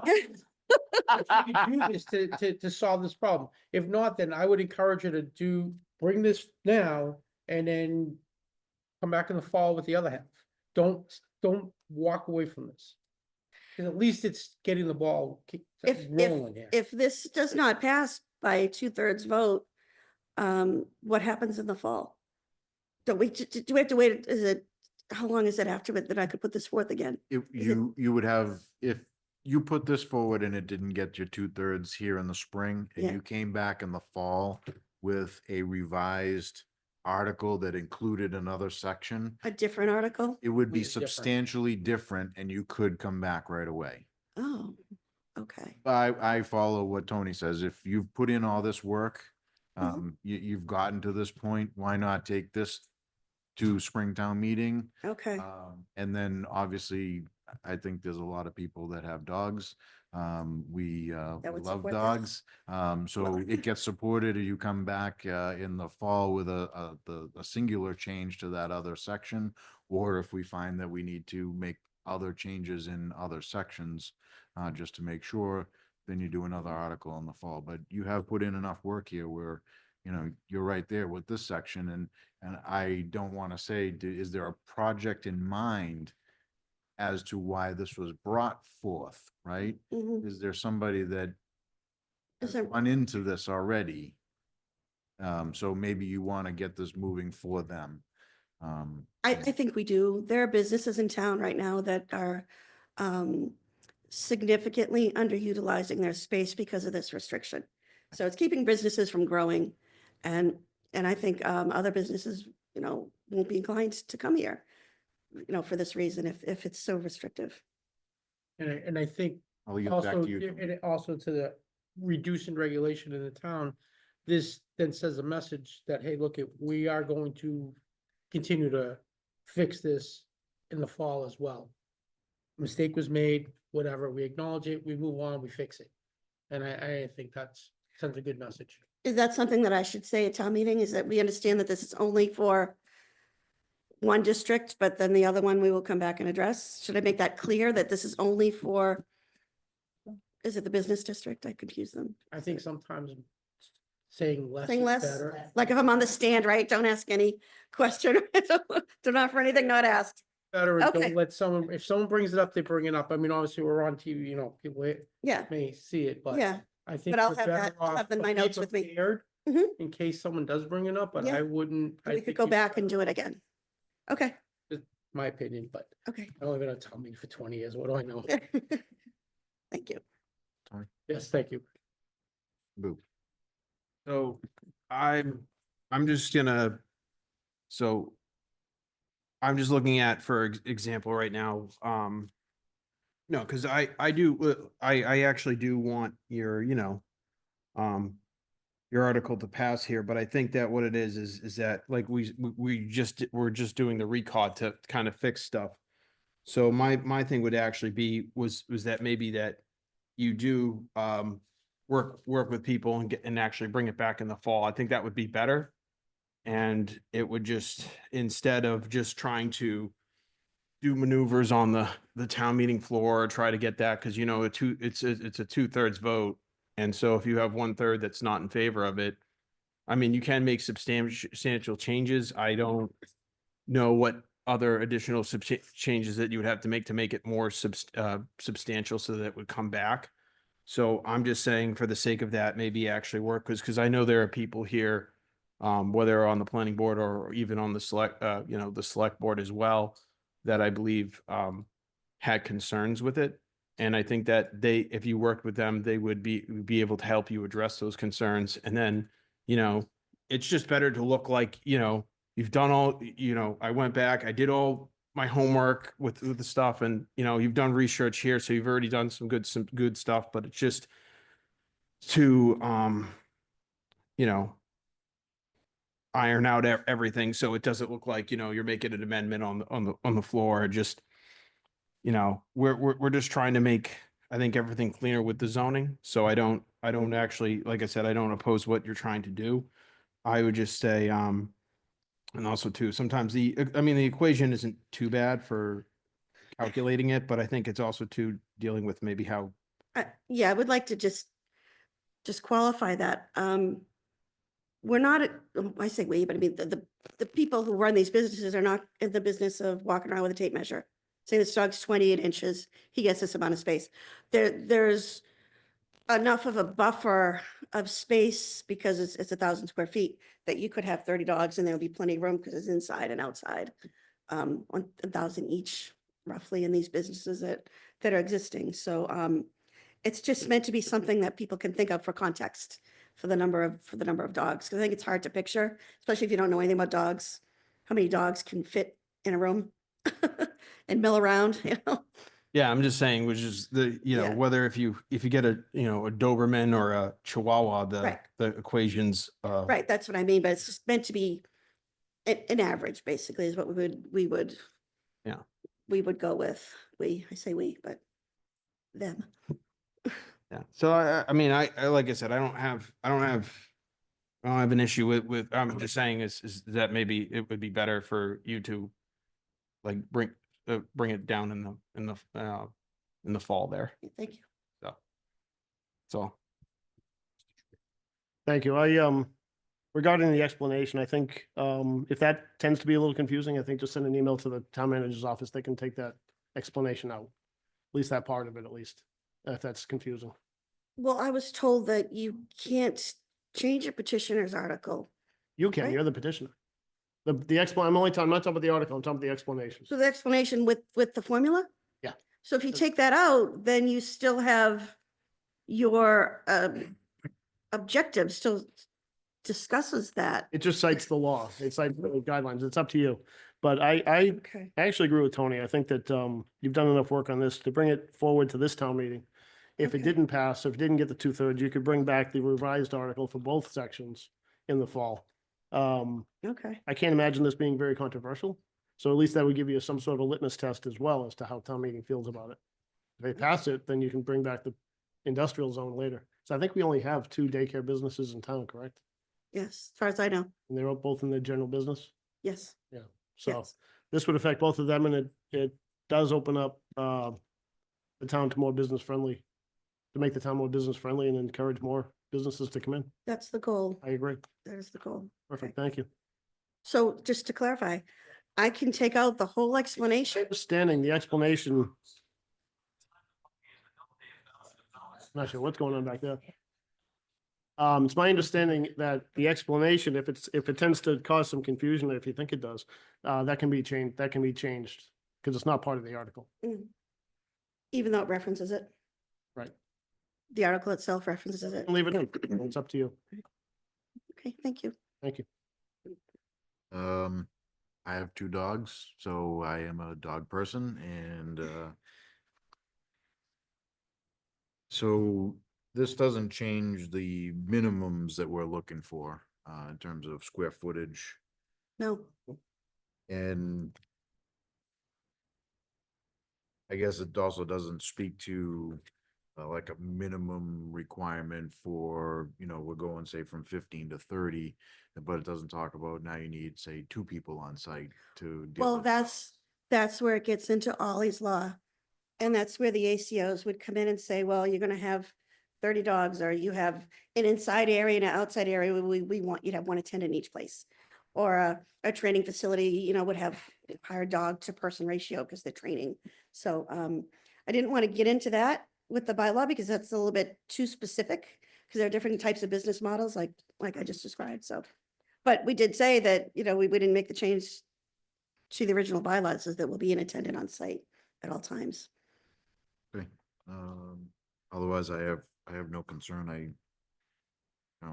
My dogs go to daycare, and Yeah, so you know. it's a great place for them, and come home happy.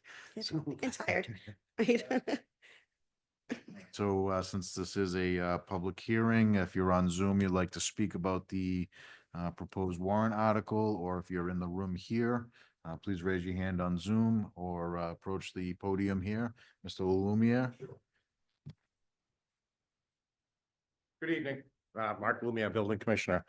The only concern I have with the warrant article is you're trying to regulate the number of dogs under zoning, which zoning enforcement falls on my department's shoulders. And when I saw that formula, I was scratching my head. How do you enforce this? How do you obtain a special permit based on the formula? I think it's really something that the zoning bylaw should be changed, and then whoever is the special permit granting authority can put the conditions on that, the animal control officer follows whatever the law is.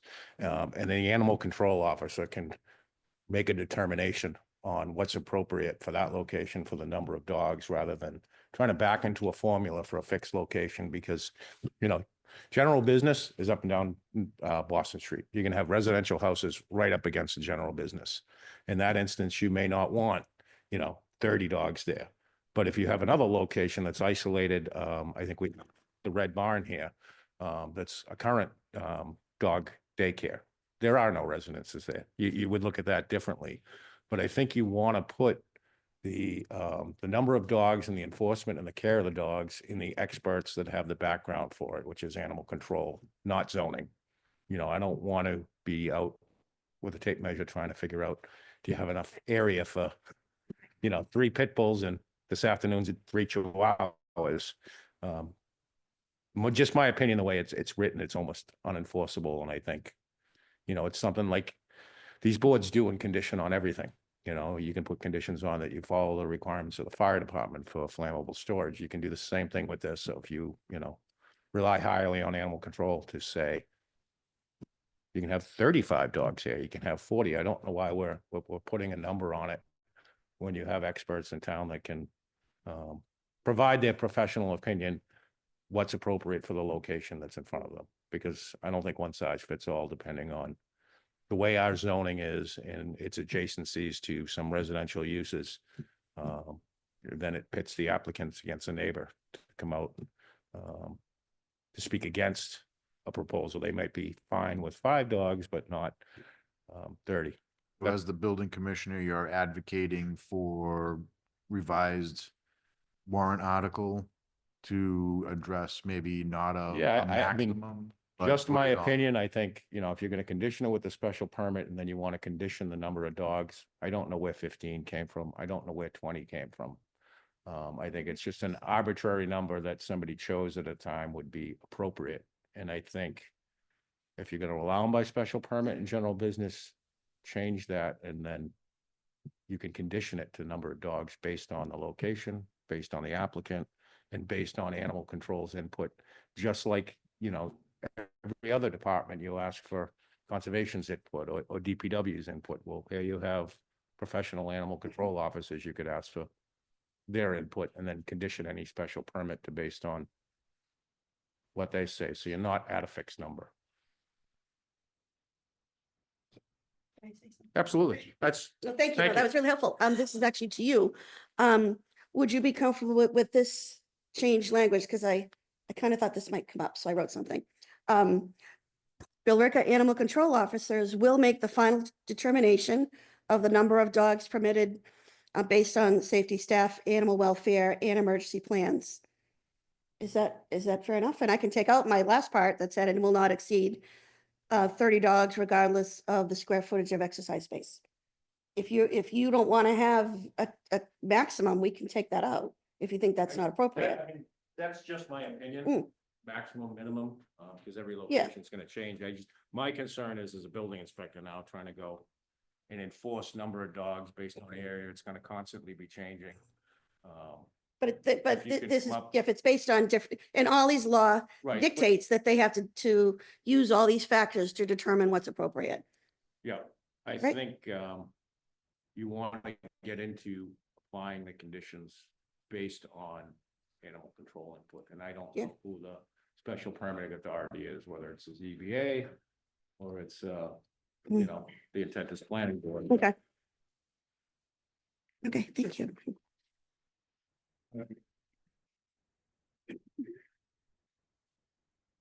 Well, applicant, you've got a lot to think about. Yeah, thanks a lot. No, I appreciate all your input. This is it's food for thought, and we'll have to, I'd be happy to sit down with you. yeah, that would be great. I think I'll do that, and we want to put our best foot forward. And there's a lot of things to consider to get us there, so I appreciate your time. Thank you. Well, so are you gonna still move forward to town meeting? After tonight, Yes. people in the audience say yes. Gauge what motion we should be making for you tonight. I would like you to make a motion so that we know that we can move forward. It should be, should we determine that we are able to move forward without having to do with what Tony said. What we're voting on tonight. Right. Preliminary, not. Right, not any change. Revised, yeah. Right, Right. you would have to maybe make a friendly amendment on the floor to make that adjustment. Yeah. It's a high hurdle. So Chair, if I may, Yes, please. assuming that you're supportive, and I'm not going to tell you which way to vote, but let's just say supportive, so it's easier to say this. You guys recommend Article 46 to town meeting, whatever ability she has to tweak the wording of the final warrant or make amendments on the floor, that doesn't change that you've recommended Article 46. If she were to substantially change it so much it doesn't follow your recommendation anymore, it probably is too much of a substantial change to make. So I think That's reasonable. your recommendation for 46 would still hold. Final warrants do have non-substantive changes from preliminary warrants all the time. It's just kind of the nature of the beast. So I don't think whatever changes they might be able to make would be impacted by your recommendation. Do we know when the final warrant closes? They'll be posted April 29th. So it's got to be in by then. I asked and I was informally said next Tuesday would be great. There you go. Next Tuesday, okay. Thank you. Well, let's see if there's any residents with their hands up on the Zoom. There are no hands raised on Zoom. Are there any other residents in the audience here that would like to speak before we, please come on up? Name and address for the record, please. Anna Saunders, 20 Oxford Road. My only problem is this, not with the article, not with the dogs, because I have dogs. I love dogs. I don't have a problem with that. but we pay a building inspector. Okay, and he just gave us his opinion that he can't enforce anything. Nothing wrong with your article, but he can't enforce it, and he's our employee. So we don't know who can enforce what, and there's nobody here from animal control. And so you're gonna okay an article that a building inspector can't do anything about. The building inspector isn't supposed to enforce it. Animal control is supposed to enforce. But he said he can't enforce it because it always changing. So- it's a zoning bylaw, by default, enforcement. Sorry, Yeah. I'm not trying to call you on the Just- carpet. To answer the question on zoning, because it's a zoning bylaw, the enforcement by default falls on the building commissioner. And you're the building commissioner. I'm the building commissioner. But don't the ACOs report to you? No, they report to the police department. Yeah, they're under the Not police. ACO, okay. So if you pass this or you okay it, saying that you support it, and don't take this the wrong way, but it's a slap in his face because he's telling you that he can't enforce it. You know, why do we have a building inspector if the boards are gonna go against him? Who's been enforcing it all along? We have. I don't know. We need you to not- come up to the microphone if you're gonna ask a follow-up. So I should ask then, who has been enforcing the existing businesses all along? What's the difference? I would ask That's my question. the building inspector. Mr. Lumiere, if you would enlighten us. Right now, it's a set number. It's 15 dogs. If we get a complaint that there's 20 dogs over there, it's easy to walk in and go, 1, 2, 3, 4, 5, you get 5 over. My concern is over this formula, which is going to vary based on the size of the dog, the age of the dog. You know, Size of if the there's different, property. if he's only there 2 days a week, you know, the calculation becomes almost impossible. Of course. I think there's a definite need for it. I'm in favor of it. I just have a concern over the formula and the calculation. But we could take the calculation out.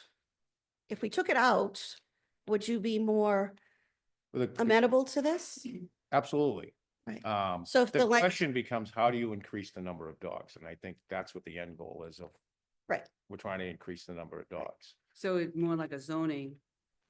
Well, So- well, I don't know why it was written for 15, for 20, who picked the number and why it was set. I think, again, what I had said earlier to the board is it should be based on the location, the operator, and animal control's input. And when somebody goes forward with a revised bylaw that way, whatever board issues a special permit could condition it to X number of dogs as stipulated by the animal control So officer. you're saying there's And the more animal area. control officer would have the final say to say, oh, they're all just puppies. You can have more because you're not gonna be having adult male dogs, or they're all, you know, bigger dogs. I'm gonna condition it down to be less, but my concern is the formula and the Yeah. variables. Sorry, they cannot do that because Ollie's law has very specific conditions on how you determine how many dogs you can have. They can't just say they're all puppies or they, I am just throwing out a scenario that Yes. has zoning, the enforcement falls on the building commissioner, and what I've read to me is unenforceable. okay. And from my office. Or very difficult. Right, Yeah. you'd spend an inordinate amount of time to try and figure out whether there's a violation there or not. And I think it was stated earlier that probably if you do the calculation, and I think you said it was for lab animals, which means they probably have really restricted space and you're gonna have extra square footage. Mhm. But I don't want to be in the habit of going over and Measuring counting dogs. dogs, or every It's time not- somebody's Of course not. got a complaint that, you know, they're not following the formula, and we've got to do some straight up math to prove. We don't want to do math. We I don't either. No. It's not. I think the effect of it is great. I think there's a need. I just think. I think there's a need and there's a want and all that. I just, you know, why don't we do things right instead of doing things the back doorway? Like approving something, having it go to town meeting, and then having to come back because, you know, there's a problem. And then he can't enforce it. Right, you can't enforce it, right? It's not, it'd be very difficult. To enforce. Right.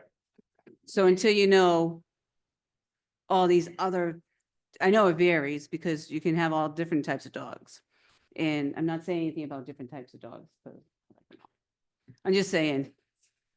We have an employee, you know, that is telling us that he can't do anything. You're tying his hands. And if it goes to town meeting, then his hands are really tied. And what happens if there's a dog fight and some dog gets chewed up? Not saying that it's gonna happen, Hmm. but it has happened off of Middlesex Turnpike. Okay. Oops. If a dog gets injured by another dog, it has to be reported. Right. That's mandated in Ollie's law. It's got nothing to do with this bylaw. Okay, so if my dog got injured because he can't enforce it. Diana, that's outside of our So, purview. yeah, it's outside the scope. Yeah, Yeah. for what we're discussing here, Okay. I appreciate it. Yep, come on up. And then back to you, Tony. I know you had put your hand up. Hi, Candace Dryden. I own Creature Connections Behavior Alliance. I'm, I guess, classified as a doggy daycare. Mark's governance actually qualifies through the square footage because we have 1,000 square foot inside and 1,000 square foot outside. So he does monitor us by what our square footage is, what our fence height is, what our outdoor space requirements are and whatnot. It would be the quantity that would be the purview of the animal control officer. I think that just striking the square foot calculation, I was the one that originally came with the Red Barn Doggy Daycare and looked at the kennel law as a average number, and I think that's where you guys came up with that number in the first place, where we came up with the calculation. And I think if we just go back and strike that out of there, I think that would be completely acceptable as a way to think about the bringing it to the town article. Mr. Chairman, sometimes you see a warrant article that says reserves, like FinCom Right. recommendation reserved, or Um, can we just let it go and So I'm gonna go back down to Tony. He had put his hand up for a So second. before I bring my point, just to Marley's point, I seem to recall when I was on FinCom, that was because we hadn't voted on articles at the time of printing. But those articles did get voted on. Okay, so there would have been a vote at that point. But what I was asking about, and it was something that Ed Drew had brought up. It seems the calculation is in the explanation and not actually in the body of the warrant article, correct?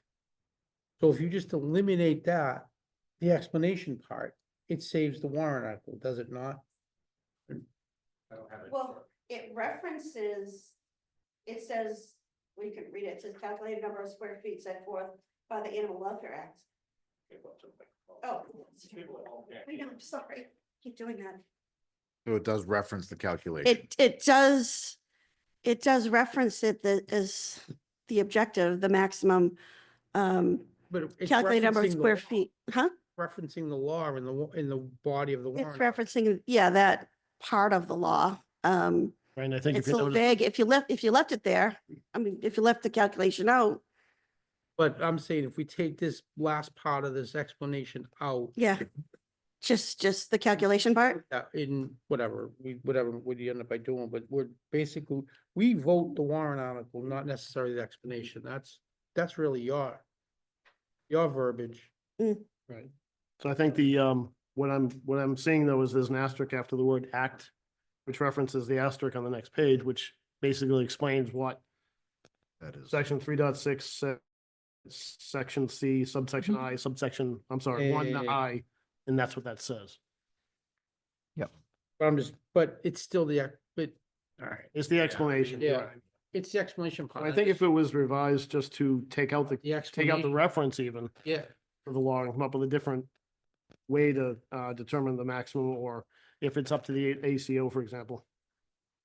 If I may, I think my concern here is that you're trying to utilize the zoning to regulate something that's regulated somewhere else in other laws. It's much the same of, a restaurant.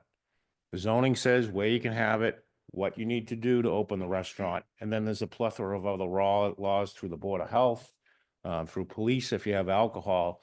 This is now getting into the point of, zoning should be telling us where you can put a dog daycare, what the requirements are, and then some other determining factor outside of the zoning is going to determine how many dogs you can have there or how many people can be in there. I think that's just my opinion is that the zoning here is trying to regulate something that it shouldn't be regulating. Well, it already and was. It already referencing- was with 15. I know, but we've spent, as everybody knows on the recodification thing, there's a lot of stuff in the zoning that, Yeah. Mr. Chairman, if I may, Judy Barrett is, we have her on the line. Maybe she can give us a tip. She knows our bylaw inside out. Maybe she'll say, this is what you should do. Boom. Well, I think my concern right now is that I don't think they can make any changes to the body of the actual warrant article. at this time. Right. Correct?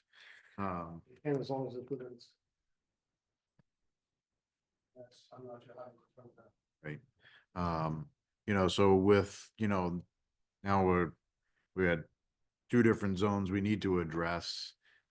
We have, maybe a better way of addressing the enforcement and the calculation and not kind of getting a little squirrely here.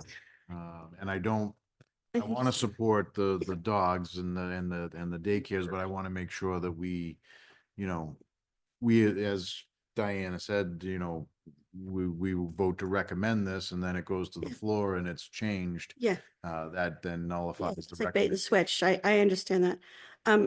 Here's my last Hail Mary. Forgive me because I don't understand how all this works. So if you're gonna recodifying all the bylaws, you're going back through and making sure that they're worded correctly, they're doing what they're supposed to do, legible. Oh, that's all it is. So you can't go back and recodify and just remove the capacity requirements in there. You can't just say, take out the 30 and the 20. That's a policy change. See, okay. Right. So it can only be done through town meetings. It's the only way to do it. It's this way. You can't just take it out. No, okay. Okay. Had to ask. So I've exhausted all of my, Any other residents would like to speak here? Thank you. Anybody put their hands up on Zoom one last time, just in case? There are no hands on Zoom. Okay. Mr. Chairman, can we ask Judy Barrett now that we have her on the screen even? If Ms. Barrett would like to offer her expertise in this matter, I'd certainly give her the floor. So this whole conversation reminds me of why we needed to recodify the zoning bylaw. And I feel for the proponent. And I'm probably not going to make myself popular right now, but in light of the confusion about this, I think you should hold off till fall and get it right. I think that it's only fair to the people who are interested in dogs. I'm one of them. But also just town meeting. I would hold off. A couple of months is not going to make that much difference. Thank you. Thank you. Thank you, Judy. Welcome. All right. Right, so really this is, up to you guys. We can take a vote to recommend, but I think that at this point, you might not get a recommendation from the planning board based on the written article you have here. Knowing that there needs to be some tweaks and input from the animal control maybe would be somebody we can bring to the podium the next time around. So I think so Drew? What should, are you withdrawing it or are you gonna, do you wanna move forward?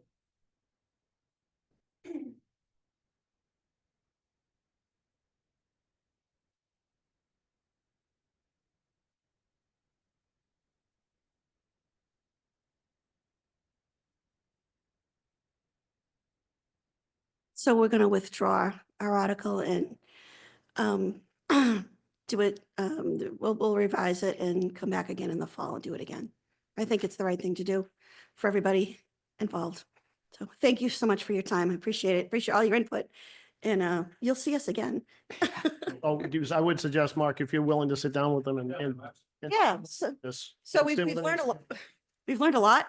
And now we're going to be bothering all of you with all of our questions because we don't want to lose any more time. So we want to make sure that we've got a bulletproof. Appointment and sit with Mark. And we'll sit with Mark and then, And Kat. I was just And gonna that recommend that and- you work Yeah, with of course. the staff and when you have something written up, it wouldn't be bad for you to ask to be put on the agenda for an informal review. So we can go. We're through willing to do this. that. And it's not like after this thing's already been printed, right? So maybe come to us as an informal review before the next town meeting warrant article is required to be submitted. And then that way, we can all have extra eyes on it for you, through that process. So you don't get to the, So it'll be an easier process. you don't get to this finish line and not be able to cross it. Mhm. So we would certainly support you guys with a agenda item, before the deadline's due for the next fall town meeting. Thank you. Who should we see about getting a refund on our Lowell Sun ad cost? That, I'm just kidding. That we That can't. was Steve.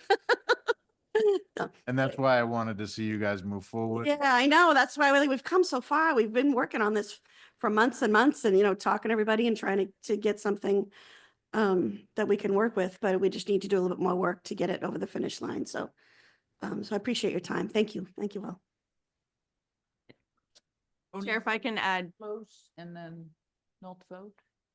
Yes. Go ahead, Catherine. just administrative notes, not for this article itself. But as far as Lowell Sun goes, there is another article. You guys don't have to make a recommendation on that, but it is certainly worth noting on the warrant articles as far as how expensive the hard copy published notice can be. So, we'll do a motion to close the public hearing. Motion to close the public hearing. Second. All in favor? Aye. Warrant article has been decided to be Withdrawn. so we will hold off on voting on this particular article. Mr. Chairman, with that, I'll make a motion to open the public hearing on Article 45 of the Springtown meeting, the zoning recodification. Second? All second? All those in favor? Aye. Aye.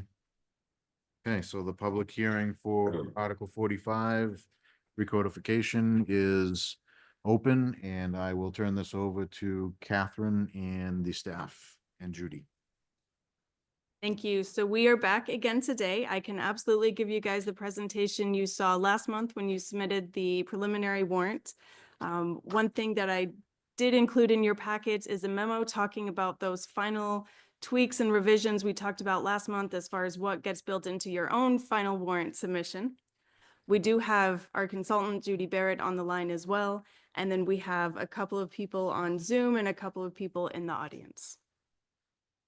So which order would you like things in? I would like for you to present first. You got it.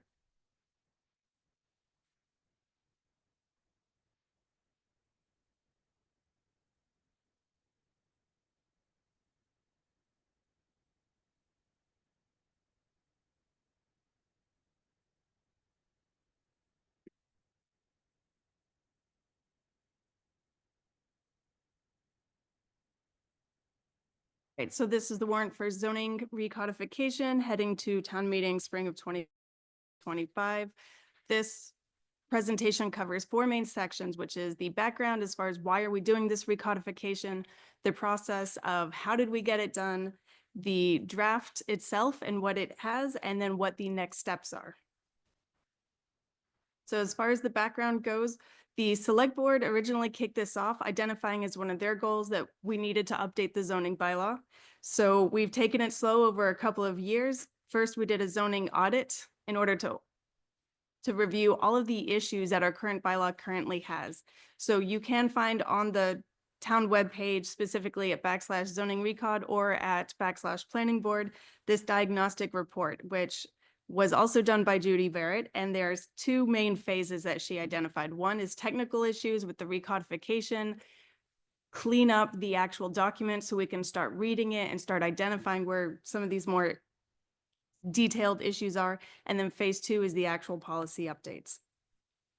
So the recod itself is just phase one. It's just the technical issues. We're looking at balancing the sections, making sure that there's no sporadic content and it's arranged where it should be. We want to resolve any conflicting information, and we really want to identify the formatting errors.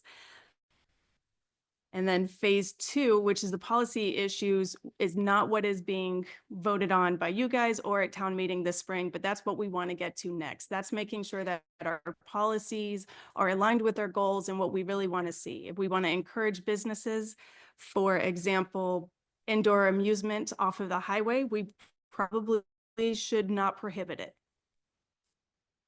So another example of formatting and balance, we have this one, which is our last page in the existing bylaw. Sections 17, 18, and 19, those headers for those three different sections are all highlighted. These are three sections all on one page. And I'd also point out that it says it is 17.1, it's also page number 3. So we have two different formatted page numbers on this document. So that's the kind of examples that we're looking at. Another example is solar panels on a roof in a commercial zone. Our table of uses says that it needs a special permit, but the text says that it's allowed by right. So only one of those can be right. And then just to further illustrate the issues, when you look at the table of uses, it is on page 576. The next page is not 577, it's 51.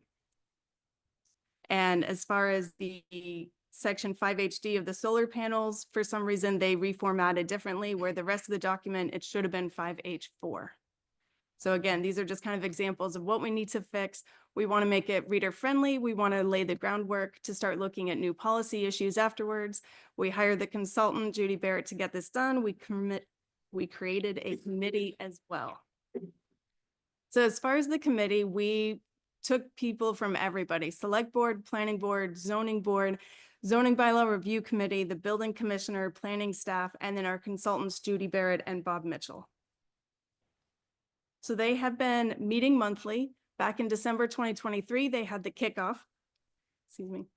In the spring of 2024 is when they created the crosswalk document. And that's really what shows the old table of contents versus the new table of contents and how we were rebalancing and removing everything around.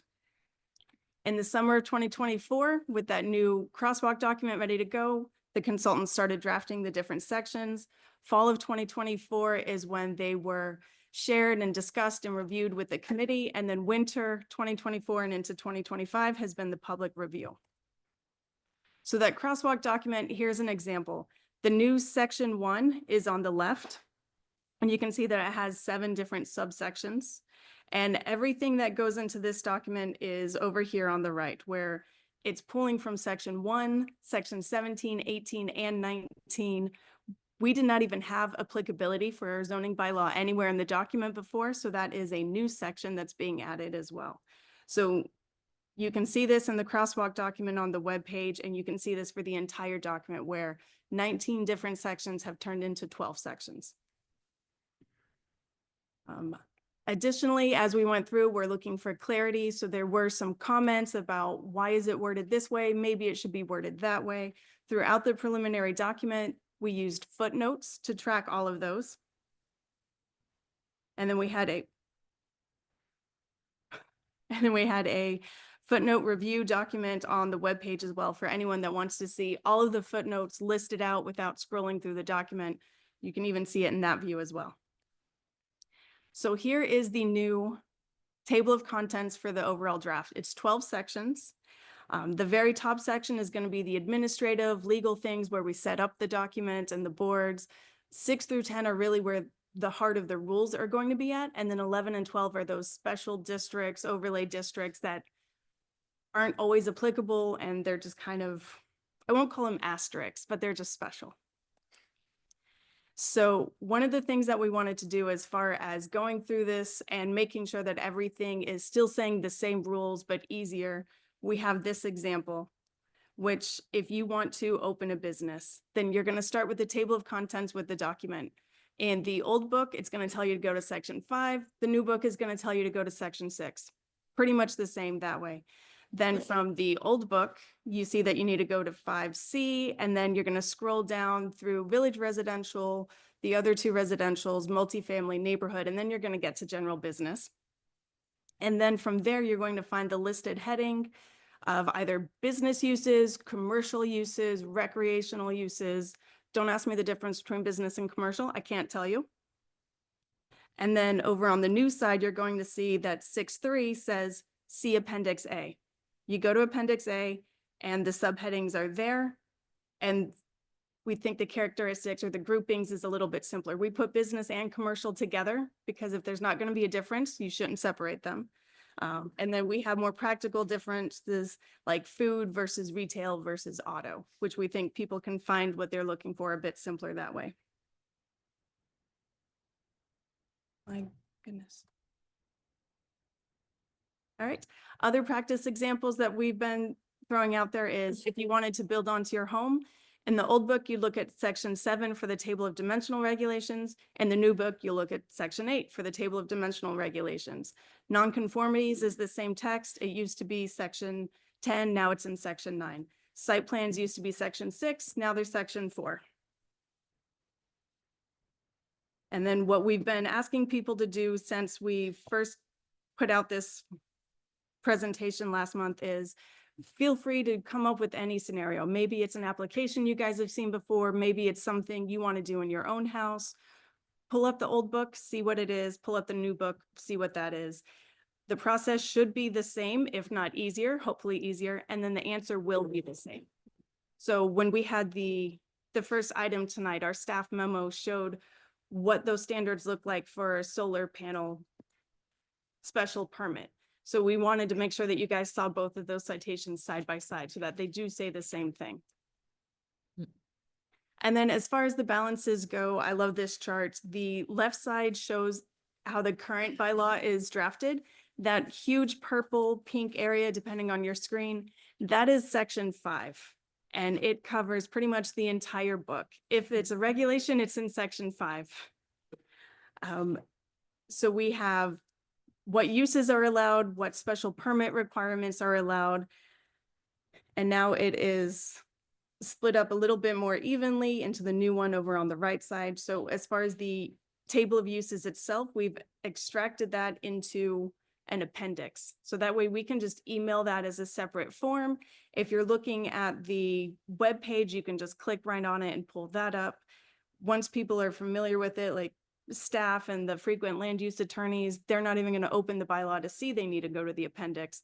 They're just going to go straight to it. So it's going to be a lot more direct and easy to use as far as the appendix goes. Appendix B is also going to be the table of dimensional standards that came out of the original section 7. So that'll also be findable, which is great because I don't know how many times we have to flip through the book, pull it out of the binder, and make a separate print just of that one page. So what is next? Public hearing April 14th. We're now today. So what we're looking for is for you guys to review and adopt any proposed amendments that are for the final warrant draft. Just like we talked about with other articles today, there's a limit to what you can change between preliminary and final. Nothing that we're looking to change is substantive or would actually change the content or any rules. Of course, the recodification doesn't change any policies either. And then, of course, if there's any public comments that you guys want to consider for your own amendments as well. And then, of course, a vote on recommendation to town meeting. I'm also presenting this to FinCom tomorrow.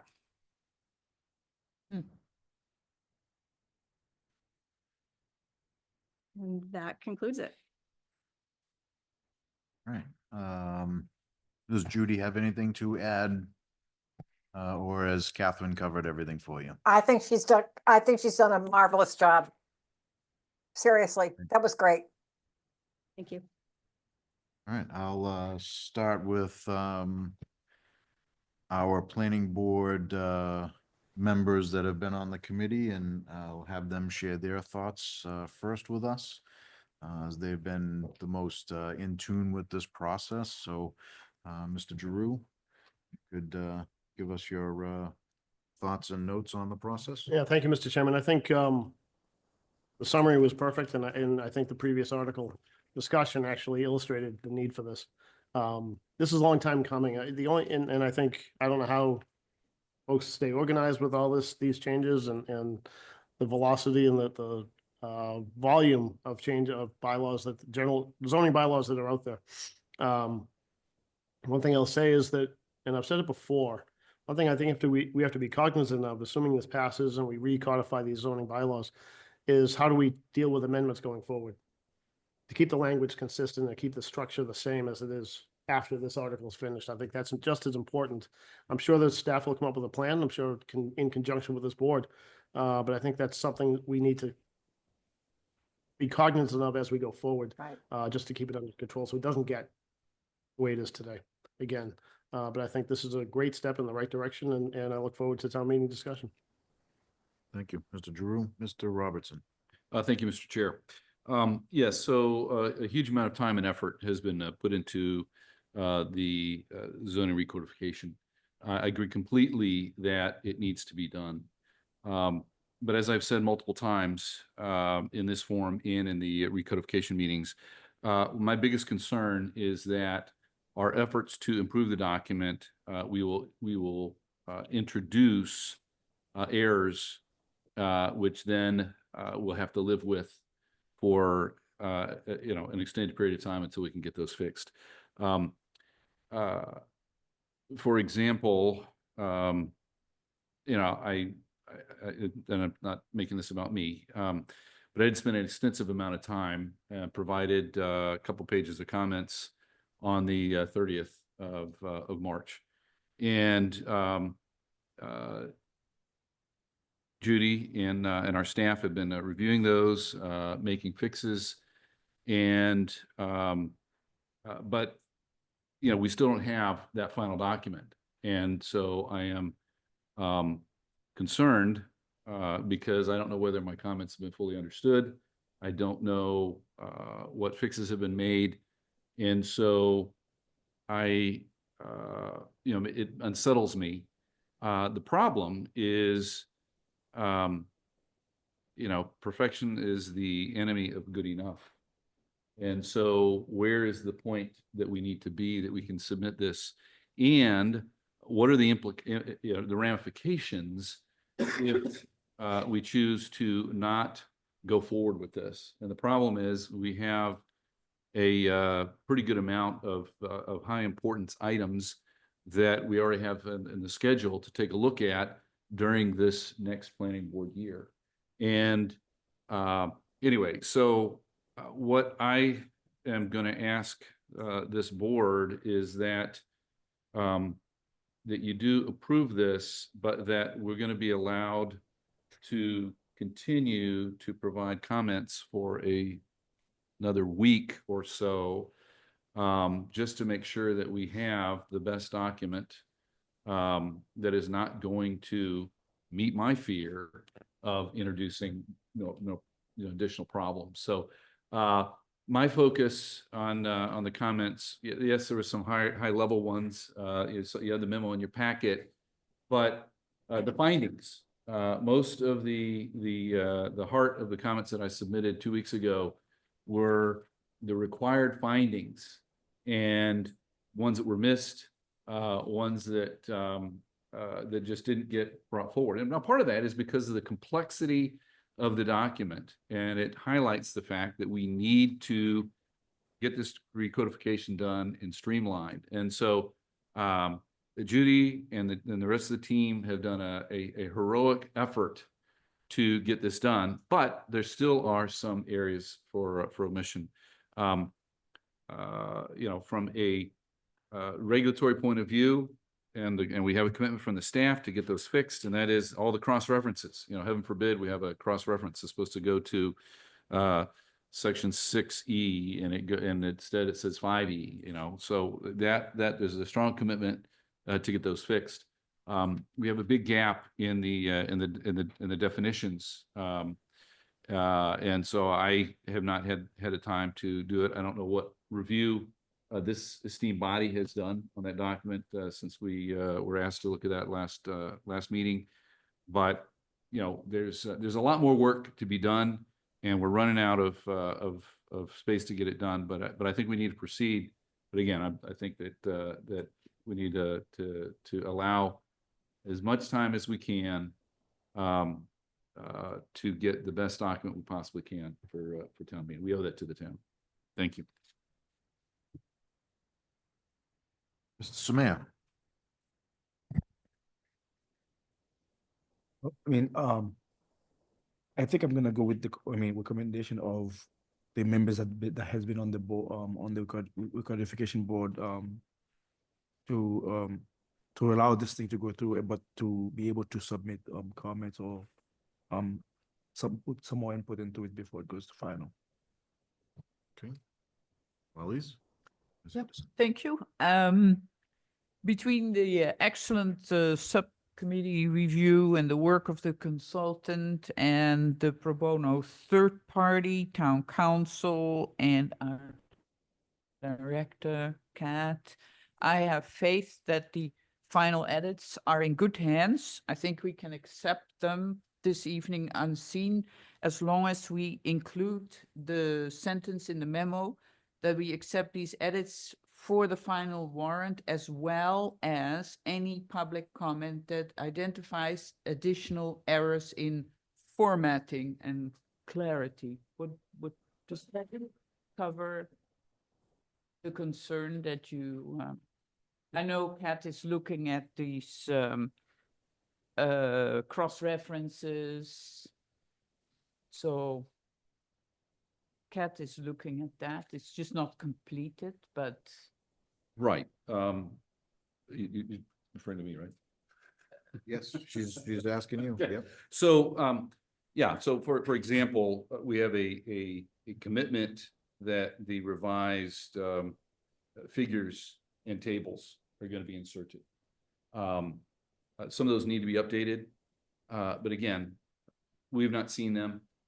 I don't know if our professional staff has seen them yet or not. Somebody needs to look at them. And again, please don't take anything I'm saying is disparaging to anyone. We just need to make sure we have multiple sets of eyes on these to make sure that we get it right. So I don't, unfortunately, I don't view them as page numbering. I don't view them as section numbering. I don't view those as, building commissioner titles or grid lines. Yes, they are the, diagrams and figures. But we just need to make sure that those are checked. I'd like to have another set of eyes taking a look at the conditions. That's not in any of items, 1 through 8, unless we want to consider missing a condition or 2 or 8 or 18 as an individual typo. And again, not being disparaging to anyone, but we have a gap here. If you can't tell, I'm uncomfortable with this. I'd rather we wait till next town meeting, but because of the other items that we have and the importance of them, and I'm buying in on the fact that for more economic development, we need to get a more friendly set of zoning bylaws out there, but we don't want to be reckless, and we're not, as quickly as we can. And so I'm willing to move out of my comfort space. And I said, it's not about me, but we owe this to the town. So. No, Mr. Chair, may I speak? I hear you. Oh, sorry. May I speak? Sure, go ahead, Judy. From where I sit, I think part of what's sad about the place we're in now is that I don't think the board knows how many mistakes are in your current zoning. And to some extent, I think some of the questions that Blake has asked, which are fine questions, have to do with the fact that you were not present for myriad discussions between our team and your town staff as we tried to reconcile discrepancies between your table of uses, the text use regulations you have, the text dimensional regulations you have. Your bylaw has so many mistakes in it now that the things you're finding in the recod, which we're all happy to try to address, frankly, are peanuts compared with the problems in your current zoning. And I would encourage the board to just think about that, because the longer you kick this can down the road, so to speak, the more you're essentially asking yourselves and your community to try to be working with a regulatory framework that is riddled with errors. There are things that are not in the recodification because they're illegal. They're things that are not consistent with the Zoning Act. There are things that have changed because you have discrepancies between your table of uses and your text regulations. And at the staff level, those had to get reconciled. Somebody had to say, are we going with what the current table says, or are we going with what the text says? Because we can't keep both, or we're going to continue to have a bylaw that has all these inconsistencies in it. So while you're trying to get to perfection, which I certainly encourage you to do, I just want everybody to understand that what you're working with right now is gross imperfection. Thank you. Great. Chris. So to get with Judy's point, I mean, basically we're trying to untangle a Gordian knot. And the reality is that I think this is just, it's going to trim off the fat. I mean, both Ed and Blake have done their due diligence. I've read the footnotes regarding it. We still have issues that we need to work on. We're going to be working on those issues. If other issues come up, we can also add those issues in and get this, but I think that this will be far more cleaner. If we have a cleaner or more readable zoning bylaw, especially to people coming in here, it's just going to make the whole process a lot easier. And you know, like you said, is the reason being is that you can't make it because you had to make a decision based on contradictions. If we have so many contradictions in there, well then it's, you know, it's, so I think that this is in the step in the right direction. So stay there. Thank you. Mr. Ventresca. Being the newbie here and not being part of this, I think it's best abstaining from the conversation and voting on this article at this time. I do. Okay. Thank you. Yep. Yeah.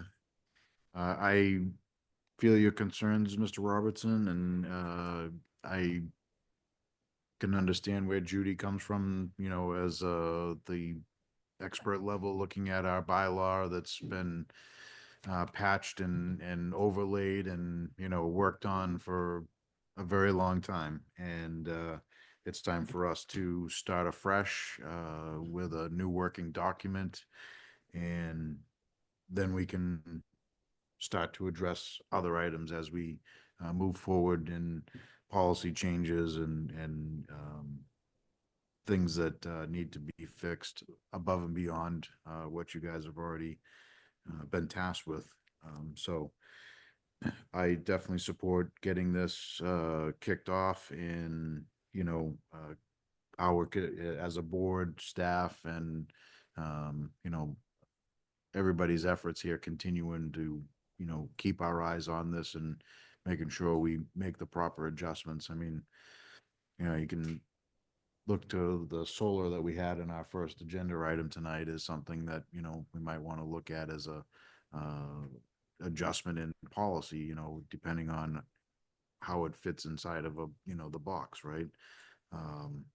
So those are all things that we can work on in the future, but for now, let's get this document out and more user-friendly for the people that are coming to our town to do business. So if you're on Zoom, please raise your hand if you'd like to speak. If you're here in the room and you would like to speak, please come up to the podium. If not, thank you for hanging out with us. Is there anybody on Zoom? Chair, there are no hands on Zoom. Perfect. Still Lumia. Building department recommends. Thank you. Mr. Chairman, with that, I'll make a motion to close the public hearing. And with a motion and a second, all in favor? Aye. Aye. And we are waiting on Chris stepped out real quick. Let's give him a chance to hustle back here, so he's part of the, we do have an abstention, so I just want to make sure, you know. We do have 5 though. He's there. Give him a second. Mark, you too. Thank you, Mark. Bye.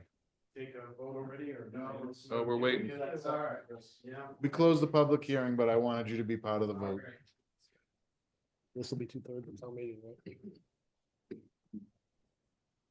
Changes unless it's housing is a 2/3 vote. All right. Mr. Chairman, then I make a I'll make a motion that the board recommend Article 45 to town meeting. Motion, we get a second? Second. We have a motion and a second. All those in favor? Aye. Aye. Anybody opposed? And 1 abstention. So we have 6 in favor, 1 abstention. For Article 45 recommendation. Mr. Chairman, item number 7 on the agenda is proposed street acceptances for spring town meeting, Article 33. Is this a public hearing or no? Public Just a hearing? This is not a public hearing, is your review, and I don't even think recommendation is the right word, but recommendation works for your motion. Anybody have any questions on what has been proposed to us? Looks like there's a note that Wildcrest will be removed from this list, so we're just gonna be focusing on the other roads that are on the list. So anybody have anything they want to offer? Sure, go ahead, Tony. Real quick, I'm just curious if these streets are currently up to the standards at the time that they were built. Not necessarily saying they have to be up to current today's standards, because they clearly could be different, but what I'm hoping to avoid is us accepting a street that is in really bad shape. So no one is here from DPW to answer that, unfortunately. I think they are going to be slightly in disrepair for the most part. A lot of times when we see these street acceptances after the fact, it's because the town needs to step in at this point and provide that service that some developer, subdivider, who knows how many decades ago is long gone at this point. But without them being here, I can't say which of these properties or which of these roads that's the case for or not.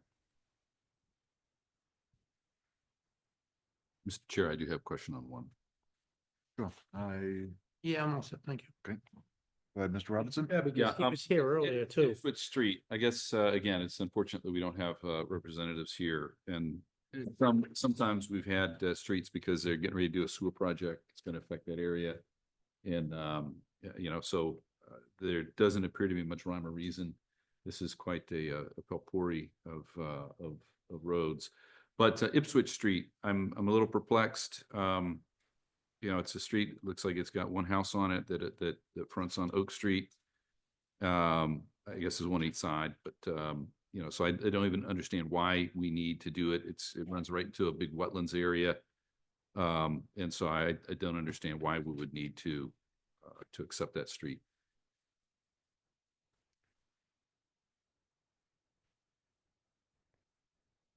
And it's just 240 feet.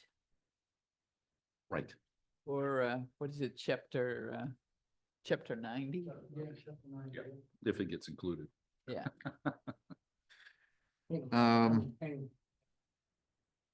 Right. I mean, I don't think we have the option to remove streets from this list.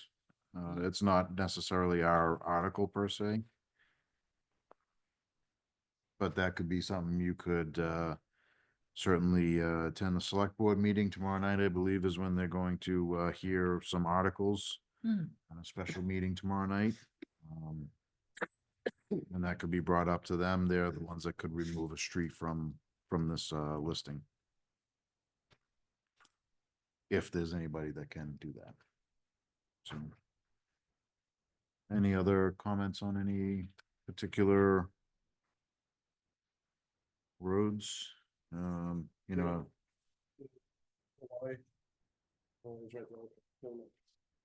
the Wild Crest. Yeah. Yeah. It does not have an adequate street acceptance plan for the limits requested. Right. So yeah, it's being pulled for now, so that's okay with all of us. Right. Do we need to make a motion? Yes, please. I was trying to find the exact language before. I know that recommendation is too strong for what you actually need, but short of having anything to substitute for that, I'm happy to, That's for what the your memo, motion to say that. that's what the memo says. Says that they're asking for the board's recommendation. There you go. That works. And Can we then make- Go ahead. I do notice at the bottom of their memo, after that Wildcrest Avenue asterisk, it does say that this list of roads was developed from citizen requests. So sometimes it's sewer, sometimes it's something else. This was citizen request this time around. So there's some amount of service that they're not getting unless the town can take it on. Before your motion, I know it's not really a public hearing, but is there anybody that raised their hand to speak by chance? There's no one on Zoom. Right. The chairman will make a motion, the board recommend Article 33 to town meeting. Second. Okay, all those in favor? Aye. Anybody opposed? Yes. Yes.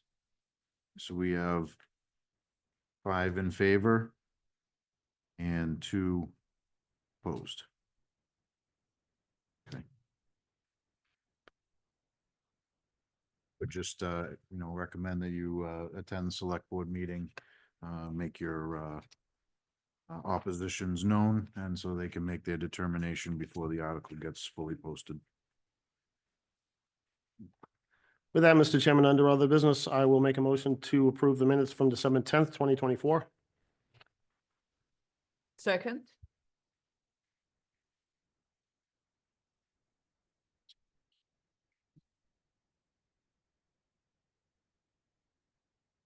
So is there any discussions on the minutes for December 10th?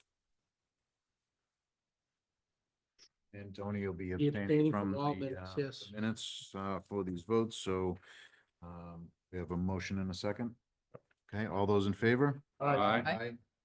So December 10th, The chairman will make a motion. No, you still should record the vote, right? The abstention, just, oh, sorry, all those in favor is 6, 1 abstention from Mr. Ventresca.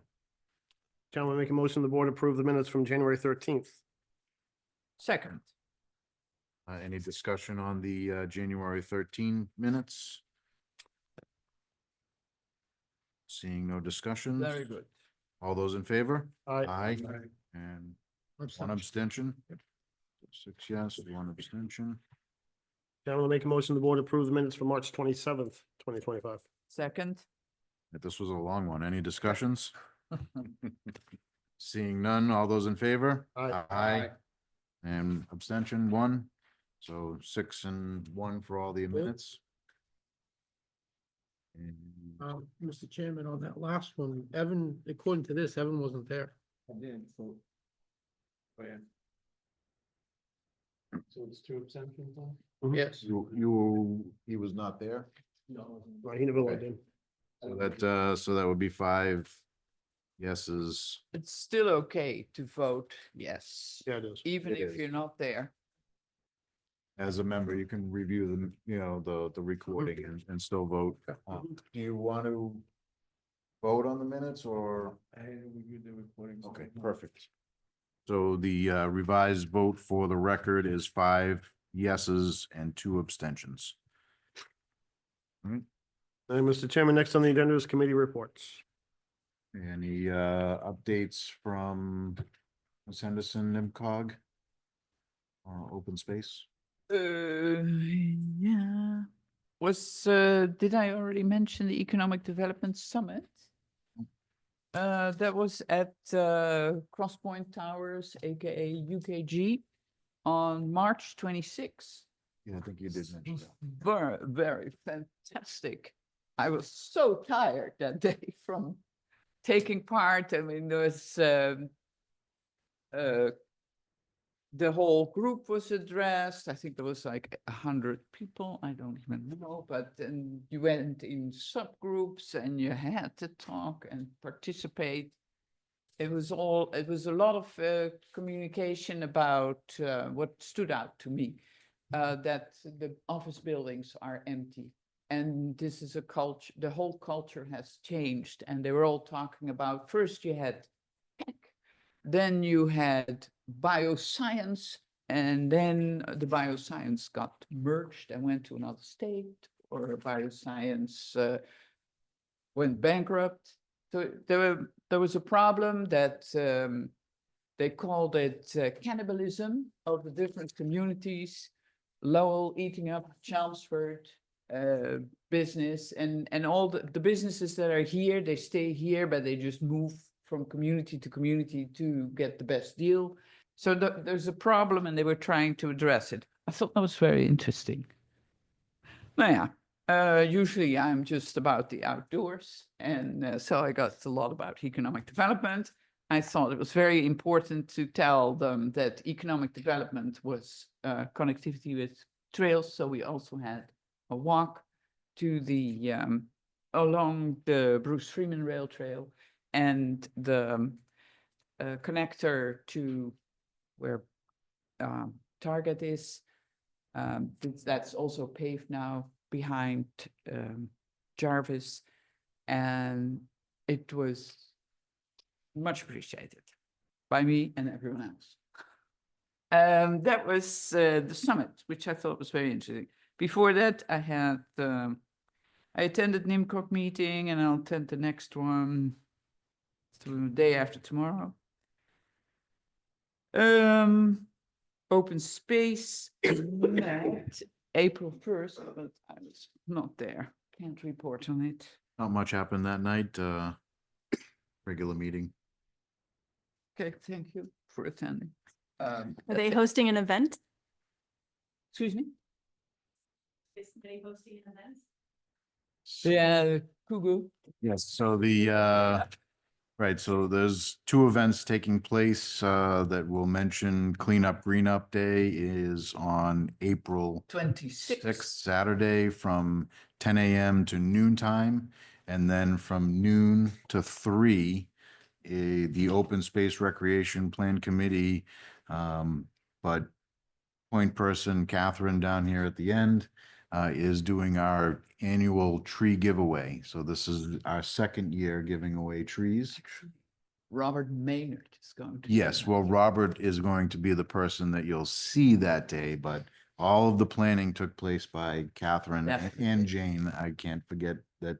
Yeah, but you're part of it. So, so come get a free tree from the town of Billerica, starting at noontime in front of the library on Saturday, April 26th. These two events are brought to you, the town for annual Earth Day month. So please take part in our two events. Thank you.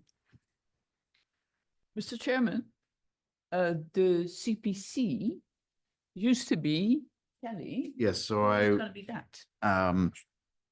it's not on our agenda this month, but I would ask that next month we have an agenda item for a new CPC appointment.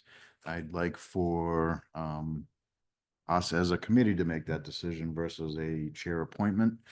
So those that would like to put forth their names, come prepared, and we'll vote as a board to have a new representative for CPC. Otherwise, I think all set with committees. You guys have done recodification. I'm not sure that we have many other committees that are actively meeting at this time. So Any constituent reports? I did not receive any constituent reports unless anybody else has something to report from our community. And then we have our staff updates. We got them in our packet. All right, so we're actually getting out a little bit early, so I'll go ahead and give them. I thought I was gonna have to nix this tonight. So the big thing is NIMCOG is starting to work on the site plan bylaw review. So again, we want to get through RECOD. We want to start looking at policy changes and really cleaning up some more work there. What NIMCOG would like to start with is a digital interview with the board members. And so they've created a digital survey link through SurveyMonkey that I sent that to you guys last week by email. It asks you things like, what do you agree with or like about your site plan review right now? What examples can you say where, why aren't I seeing this? Or why am I seeing this? Because sometimes it might just be overkill. And so we can really figure out where we should be balancing the level of review and oversight against the level of impacts that they're proposing. So that's the big thing, is we're going to start kicking that off. And the first step is you guys taking those individual surveys for NIMCOG, and then they'll come at a future meeting. Also, I just want to update that we have submitted a grant application for MA 250, which would be a public mural that would feature the entire town as far as a folk art kind of artistry. It would show the different buildings. It would feature a lot of the historic places and people and stories that the town has, especially our contributions to the American Revolution, but throughout all the history of the town as well. So we have submitted a grant for that. That would commission the artist. The artist would then spend a few months researching the town, creating a sketch of this mural before going to paint and actually doing that. So we would be looking for, if it all works, an unveiling ceremony of this mural sometime next summer. So I'm hoping that that would time out perfectly with the 250th events, such as 4th of July, or if we can't get it quite that early, then Yankee Doodle in September. Mr. Chair, if I may. Sure. So where is this mural going to be? So I would like to make sure that the public review process goes through. So no one person needs to just pick a spot and call it day, but we can absolutely vet that to make sure that it's the best. The idea is to put it somewhere where it can attract tourism and travel from other towns. So that way we can improve economic development by people coming in to look at art. They tend to get gas here, have lunch here. If there's a big event, then they actually have lodging in the area and they do multiple things. So the idea is to pick a location that can leverage that for economic development, but ultimately I want to make sure that it goes through a public process, and there's no one specific answer for that yet. I love the idea. But No, there's no buts. And it just reminds me of a, show on TV called like Hometown something or other, where they go and they fix up houses, but there was a time where they did a town center and they did this mural just outside of their town center, and it was part of their economic plan, so that when people came to their town, they would take a selfie or a picture and they would tag the town in their pictures. So I love this idea. I've been asking our current town manager for a while about painting our electric boxes in town, because I noticed in other towns, specifically Bedford and Burlington, they have these boxes that are painted. Over in Bedford, it's through their CPC, where an artist would ask for money for their supplies, and then they would give them a rendition of what they're going to paint. I think that is also something that would be great to parlay onto this, because I know our town manager isn't focusing on painting electric boxes right now. How about the water tanks? The water tanks, that's huge. That's actually not a bad idea, Ed, the water tanks, but I like 93, yeah. so yeah, yes, that's great. absolutely. We're hoping that this will be a catalyst for more public art. We know that there's been kind of this slow burn, this informal cry for more public art that's never been really finalized or formalized. So we do hope that this will be the first of many public art. As far as TV shows, I will also point out something like The Peacemaker or Painting the Town, which both feature a folk artist, Eric Dowdle. It's actually his program with America 250. It's called Land That I Love, that caught us onto this whole thing. So the entire grant application and the funding that we think will need to be spent is based off of his program. He's still going to have to bid for it, just like any other artist would. So if someone can provide something better or for a better deal cost than he could, then we'll probably go with the other person. But we are specifically looking at Eric Dowdle's program as far as how to get this going and what the vision is. And then the only other grant that we're looking at right now, we've done an expression of interest for a few items with the Community One Stop. The only one that's really looking like it needs to move forward is something with the Route 3 corridor study. So we've all been talking about our industrial parks off of Route 3 exits, and, you know, retail is allowed with a special permit. So why don't we have a big box store off of Route 3? Because they'd have to come and possibly get denied just to ask for it. So if we want it, we should allow it. It would still need site plan, but we need to take that use discretion out of it. Indoor amusements and activities is completely prohibited in our industrial zone. So if we want anything like the Apex Center down in Marlboro, we don't even have a discretionary process to allow for that. It's completely prohibited. It's a non-starter right now. So at least off of the exits where people are in town are saying, we want more amenities, we want more retail and restaurants, we pick those areas that aren't in the heart of town, that aren't going to have traffic impacts on Boston Road, and we start allowing for them. So we can probably get started fall town meeting, just general discussions in town, and we don't need a consultant for that part. But what impacts or what other studies do we maybe need to accompany that? And that's what that grant can help us do. Great. That wrap it up? That's it. Thank you. Thank you. With that, Mr. Chairman, I'll make a motion to adjourn. Okay, all those in favor? Aye. Aye.